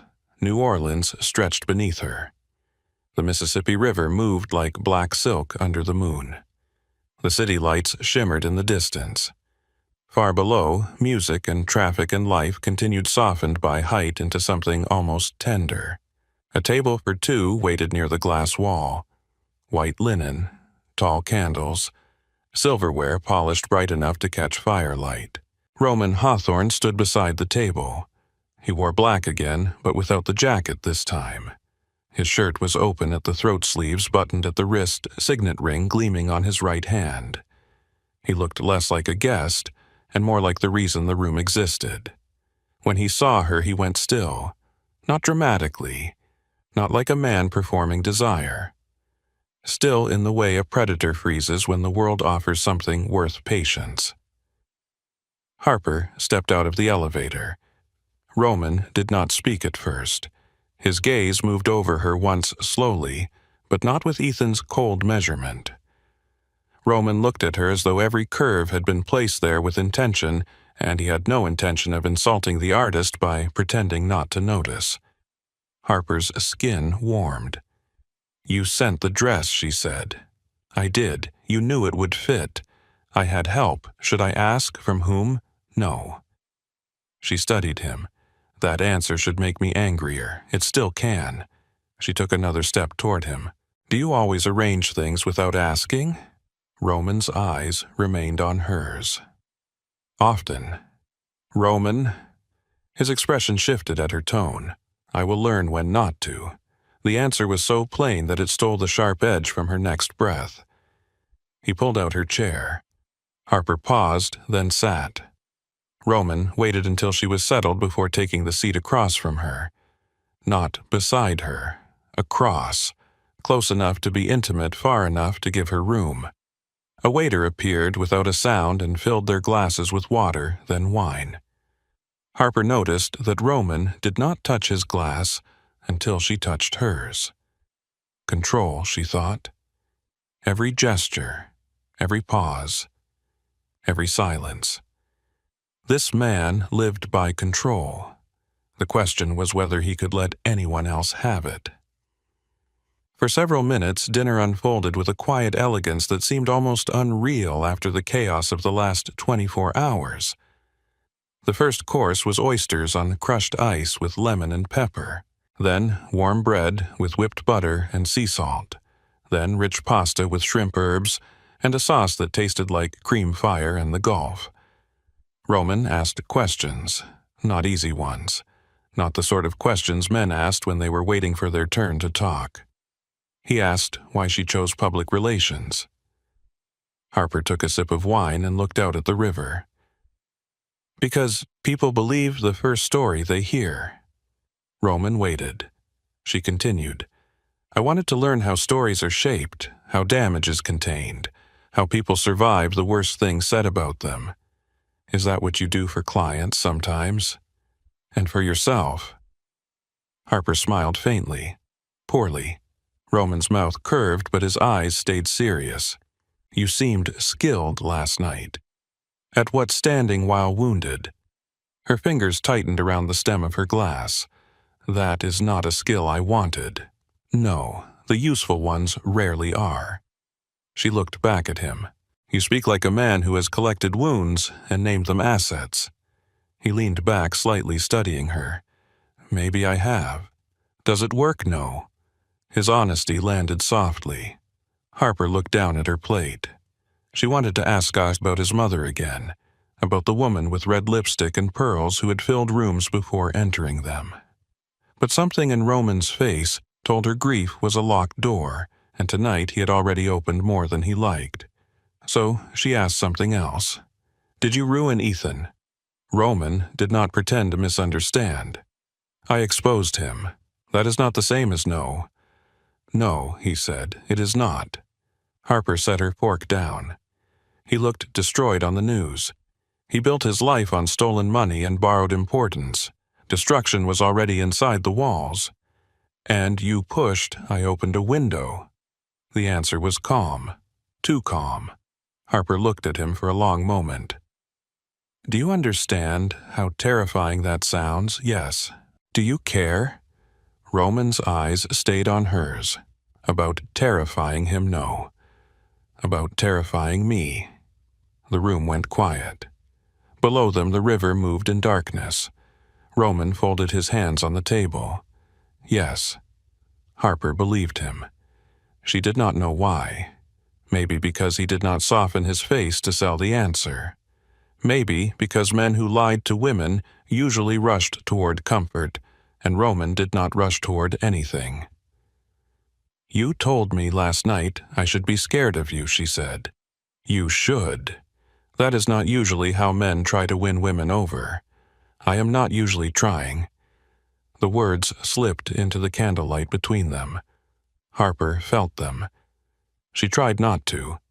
And now Roman's gaze dropped briefly to her mouth, then rose again. Now I am trying not to take more than you offer. Her breath changed. The waiter returned to clear their plates, and the interruption saved her from answering too quickly. Roman said nothing until they were alone again. Harper looked at the skyline. I do not want to trade one man's control for another's. Roman went very still. She forced herself to continue. Ethan never grabbed me in public. He never screamed where people could hear. He controlled me with smaller things, comments, corrections, suggestions that sounded like care. Roman's jaw tightened. Harper. No, let me say this. He stopped. She looked at him then. If I am here, it is because I chose to come, not because you sent a dress, not because your driver waited, not because you scare people who scare me. Roman's voice was low. I know. Do you? Yes. She searched his face. If I asked you to stop, would you? With Ethan. With anyone. With me. Around me. For me. Roman did not answer immediately. That made the moment feel real. Finally, he said, "My first instinct would be to refuse." Harper's heart dipped. Roman continued, "Then I would remember that you are not territory." Her throat tightened, and I would stop. She looked at him, studying every line of his face. "You promise, I promise." The answer was quiet, heavy, not romantic in the easy way. Binding. Harper leaned back slowly. "That may be the first thing you have said tonight that actually comforts me." Roman's eyes warmed by a fraction. "I will try not to make a habit of it." A laugh escaped her. This one did not break. Roman watched it with the same reverence he had shown when she entered in red. The evening softened after that. They spoke of safer things for a while. Food, work, the city after rain. Harper told him about Bennett and Vale, about Tessa, about the Whitaker account, and how much it mattered. Roman listened as if every detail entered a file he intended never to misplace. When dessert arrived, a dark chocolate tart with cream and cherries, Harper hesitated for the smallest second before reaching for her fork. Roman noticed. Of course he did, but he did not comment. He simply took a bite of his own dessert first and said, "This is worth whatever sin they used to make it." Harper looked at him. Then she took a bite. Chocolate melted on her tongue, rich and bitter and sweet. For some reason, that almost made her cry. She blinked quickly and focused on the city lights. Roman's voice came softly. "Did he make you afraid of wanting things?" Harper swallowed. "Yes, all things most." And now she looked at the tart, then at him. "Now I am deciding what I am hungry for." Something dark and pleased moved through Roman's eyes. Before he could answer, a crash sounded beyond the private doors. Harper stiffened. Roman did not move, but the room changed around him. The softness vanished. His eyes turned black and cold. A second crash followed, then a muffled shout. Roman rose. The doors burst open. Two of Roman's men dragged Ethan Caldwell into the dining room. He looked nothing like the man from the gala. His suit was wrinkled. His hair was damp with sweat. One cheek was bruised purple near the bone. His mouth was split at the corner, and his eyes were wild with panic. He stumbled forward, caught himself on one knee, then looked up. When he saw Harper, he froze. The red dress did what the sapphire gown had begun. It made her impossible to rewrite. For a moment, Ethan could only stare. Then desperation broke through. "Harper." Roman's voice cut across the room. "Careful." Ethan flinched. One of the guards shoved him lower. Roman did not look at Harper yet. His gaze stayed on Ethan. "How did he get upstairs?" The taller guard answered. "Service entrance. Tried to bribe a kitchen porter. Then he tried to run when we recognized him." Roman's face showed no surprise. "Of course he did." Ethan lifted both hands. Please just listen." Roman took one step toward him. Ethan crawled back instinctively. Harper stood. Roman turned his head at the movement. She held his gaze and lifted one hand. Not much, just enough. "Let me." Roman's eyes stayed hard for a second longer. Then he stepped back. Ethan saw it happen and some foolish hope lit his face. "Harper, please. You have to tell him to stop." Harper looked at the man on the floor. The man who once adjusted her meals with a smile. The man who made her afraid of mirrors. The man who stood in a ballroom and called her too big to love because she had dared to arrive whole. Now he was on his knees in front of her and she felt the old pain waiting for triumph. It did not come. What came was exhaustion. Stop what she asked. Ethan swallowed hard. "The Beaumonts. They think I stole from them. Did you?" His eyes darted toward Roman. "That is complicated." Harper's voice stayed calm. "No. Did you?" Ethan's face crumpled with anger and fear. "I moved money. Everyone moves money, so yes. I did what I had to do. You did what made you rich. You do not understand these people." Harper glanced at Roman. I am beginning to. Ethan dragged himself forward until one of Roman's men pressed a hand to his shoulder. He stopped, breathing hard.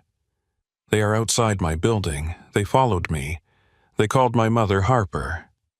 My mother. They said if they do not get their money back, they are going to take payment another way. For a moment the room was silent except for Ethan's ragged breathing. Harper felt a flicker of pity.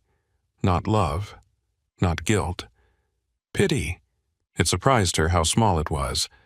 Ethan saw it and reached for it like a drowning man. You are a good person, he said. You always were. You would not let them kill me over a mistake. Harper's eyes hardened. A mistake, I was scared. You were cruel. I was insecure. You were cruel. He flinched. She took one slow step closer. Do you know what is strange, Ethan? He stared up at her. For years I thought you saw something ugly in me. Something everyone else was too polite to name. His lips parted. But last night, when you said it again, I finally heard it differently. You were not describing me. You were trying to control the room. You were trying to make me feel small because you felt small standing near me. Ethan shook his head, tears gathering in his eyes. No, Harper, I loved you. No, she said. You needed me grateful. That is not love. His face broke. Roman watched from behind her, silent as a loaded gun. Ethan pressed his hands together. I am sorry. I am so sorry. I was stupid. You were always better than me. Everyone saw it. My colleagues, my father, even Madison. You could walk into a room and make people feel like you actually saw them. I hated that. I hated that you did not have to be thin or polished or perfect to matter. Harper's breath caught, but she did not look away. Ethan continued, words spilling now. I thought if I made you doubt yourself, you would stay. I thought if you believed no one else would want you, you would be mine. A soft sound left Harper, not quite a laugh, not quite a sob. There it was. The truth at last. Not beautiful, not healing, but clean. You made my body a cage because you were afraid I would walk out of yours. Ethan lowered his head. I was wrong. Yes, Harper said. You were. He looked up again, desperate. Then help me. Harper stared at him for a long time. The candles flickered in the glass. The river moved beyond them. Roman remained still, letting the moment belong to her. Harper felt the strange weight of power settle into her hands. She could ask Roman to ruin Ethan further. She could ask for mercy. She could ask for blood money, exile silence. For 3 years, Ethan had made her feel powerless. Now his fate seemed to hang in the air before her. But the longer she looked at him, the clearer something became. She did not want him. Not his suffering, not his apology, not his fear, not even his regret. She wanted the years he took from her, and he could not give those back. Roman stepped closer, his voice low. Say the word, Harper. Ethan looked between them. Please. Roman's eyes stayed on Harper. His fate is yours tonight. Harper turned toward Roman. There was no softness in his face now, only readiness. A terrible devotion, the kind that could make a woman feel worshipped if she forgot to stay awake. She understood then why Roman was dangerous beyond his money, his men, his name. He could make revenge feel like love. Harper looked back at Ethan. No. Ethan's face collapsed in relief too soon. Roman's brow shifted. No, Harper kept her eyes on Ethan. I do not want his life in my hands. Ethan's relief faltered. I do not want his death on my conscience. I do not want to wake up tomorrow and realize I am still carrying him, only in a darker way. She stepped closer to Ethan, close enough that he had to tilt his head back to look at her. You do not belong to me. Your punishment does not belong to me. Your fear does not belong to me." Her voice trembled once, then steadied. "And I do not belong to you." Ethan began to cry. "Harper." She bent slightly, not to comfort him, but to make sure he heard every word. "You called me too big to love. You were wrong. I was never too big. You were too small to hold what you asked for." His mouth twisted with pain. "For 3 years I let your voice live in my mirror.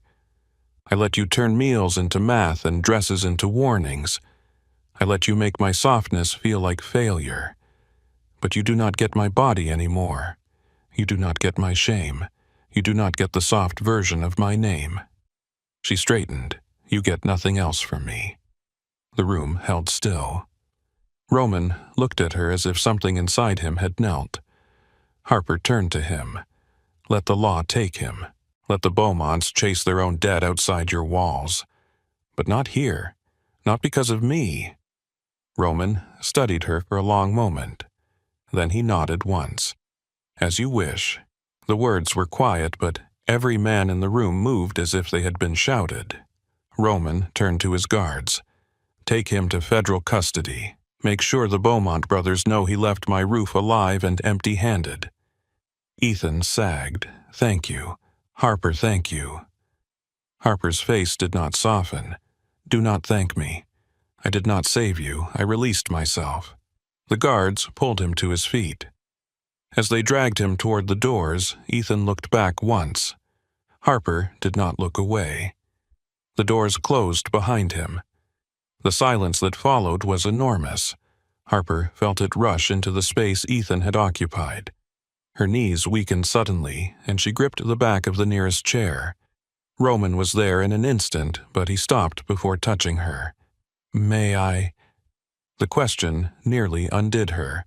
She nodded. His hand settled at her waist, firm and careful. Not taking. Steadying. Harper closed her eyes. A tear slipped down her cheek. Roman caught it with his thumb. "Are you sorry?" he asked. "No. Are you afraid?" She opened her eyes and looked at him. "Yes." His face tightened. "Of me sometimes." He did not flinch. "Good." Harper's mouth curved weakly. "You said that before, and I meant it." She searched his face. "Why is that good?" "Because I never want you blind with me." Outside the glass, the city lights shimmered below. Roman's voice lowered. "I am not a safe man, Harper. I know. I will always want to answer insult with ruin. I know that too. I will want to protect you in ways that look too much like possession." Her breath caught. He continued, "So you will have to remind me." Loudly, if necessary. Harper looked at his hand at her waist, then at his face. "And if you do not listen," Roman's eyes darkened, "then you walk away." The words were simple, but they cost him something. She could see that. "Would you let me?" His jaw flexed. "No." Harper's expression changed. Roman closed his eyes for half a second as if fighting the worst part of himself into silence. Then he opened them. "Yes," he said, "I would let you." The correction mattered more than perfection would have. Harper stepped closer. "You are learning. I dislike it. I can tell." His mouth curved faintly. She rested one hand against his chest. His heartbeat was steady beneath her palm, strong and controlled. "I do not need a king to tell me I am worthy," she said. "No, but I do like when you say it." Roman's hand tightened at her waist. "You are worthy." Her eyes stung again. Again. Something fierce and tender moved across his face. "You are worthy, Harper Monroe. Before me. After me, without me." That reached the deepest place, the place Ethan had hollowed out and left cold. Harper rose onto her toes and kissed him. Roman did not take over at first. He held himself still, letting her choose the shape of it. His restraint trembled beneath her hands. Then she moved closer, and his control broke carefully. His mouth claimed hers with heat, but not force. One hand cupped her jaw. The other stayed at her waist, grounding her as the room seemed to tilt around them. He tasted like wine smoke and restraint losing a beautiful war. Harper kissed him until the last echo of Ethan's voice faded into something she could no longer hear. When she pulled back, Roman rested his forehead against hers. "Little fire," he murmured. This time Harper smiled. "I feel it now." Days later, Harper walked into Bennett and Vale wearing a cream suit tailored to her body and red lipstick bright enough to start rumors. The office went quiet for half a second. Then Tessa looked up from her desk and grinned. "Well," she said, "somebody woke up expensive." Harper handed her a coffee. "Somebody got 3 hours of sleep and a call from Margaret Whittaker at 7 this morning." Tessa froze. "No. Yes, say words. The Whittaker Foundation wants a full proposal by Friday. Margaret requested me personally." Tessa stood so fast her chair rolled back. I knew that woman had taste. Harper smiled, but this time she did not make it small.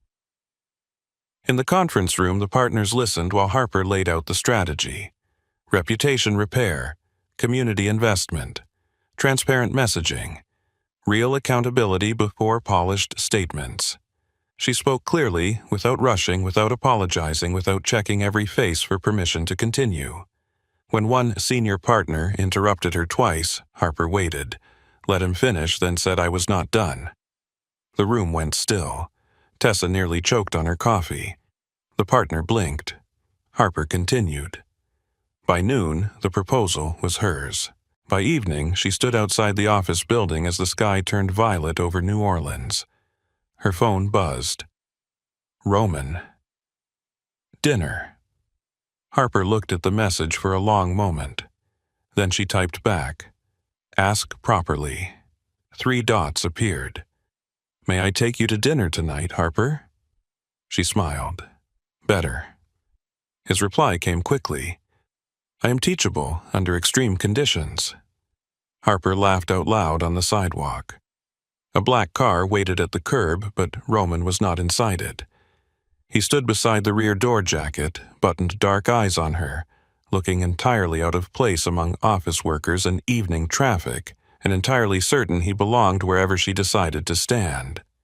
He opened the door. Harper stopped in front of him. You know, she said, I can open my own doors. I know. But you like doing it. I do.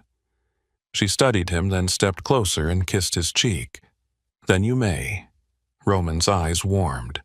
As you wish. Harper slid into the car, but this time she did not feel carried away from herself. She felt met. Outside, New Orleans glowed with heat music, danger, and life. The city had not become safer. Roman had not become softer. Ethan had not become innocent. None of the world had remade itself into a place where women were never wounded. But Harper Monroe sat in the back of that black car, wearing red lipstick and a body she no longer treated like an apology. Ethan had called her too big to love. He had been wrong. She was too much for a small man's cruelty, too bright for borrowed shame, and too alive to keep shrinking. Roman took her hand in the dark. Harper let him. Not because she needed saving. Because she had chosen where to place her fire.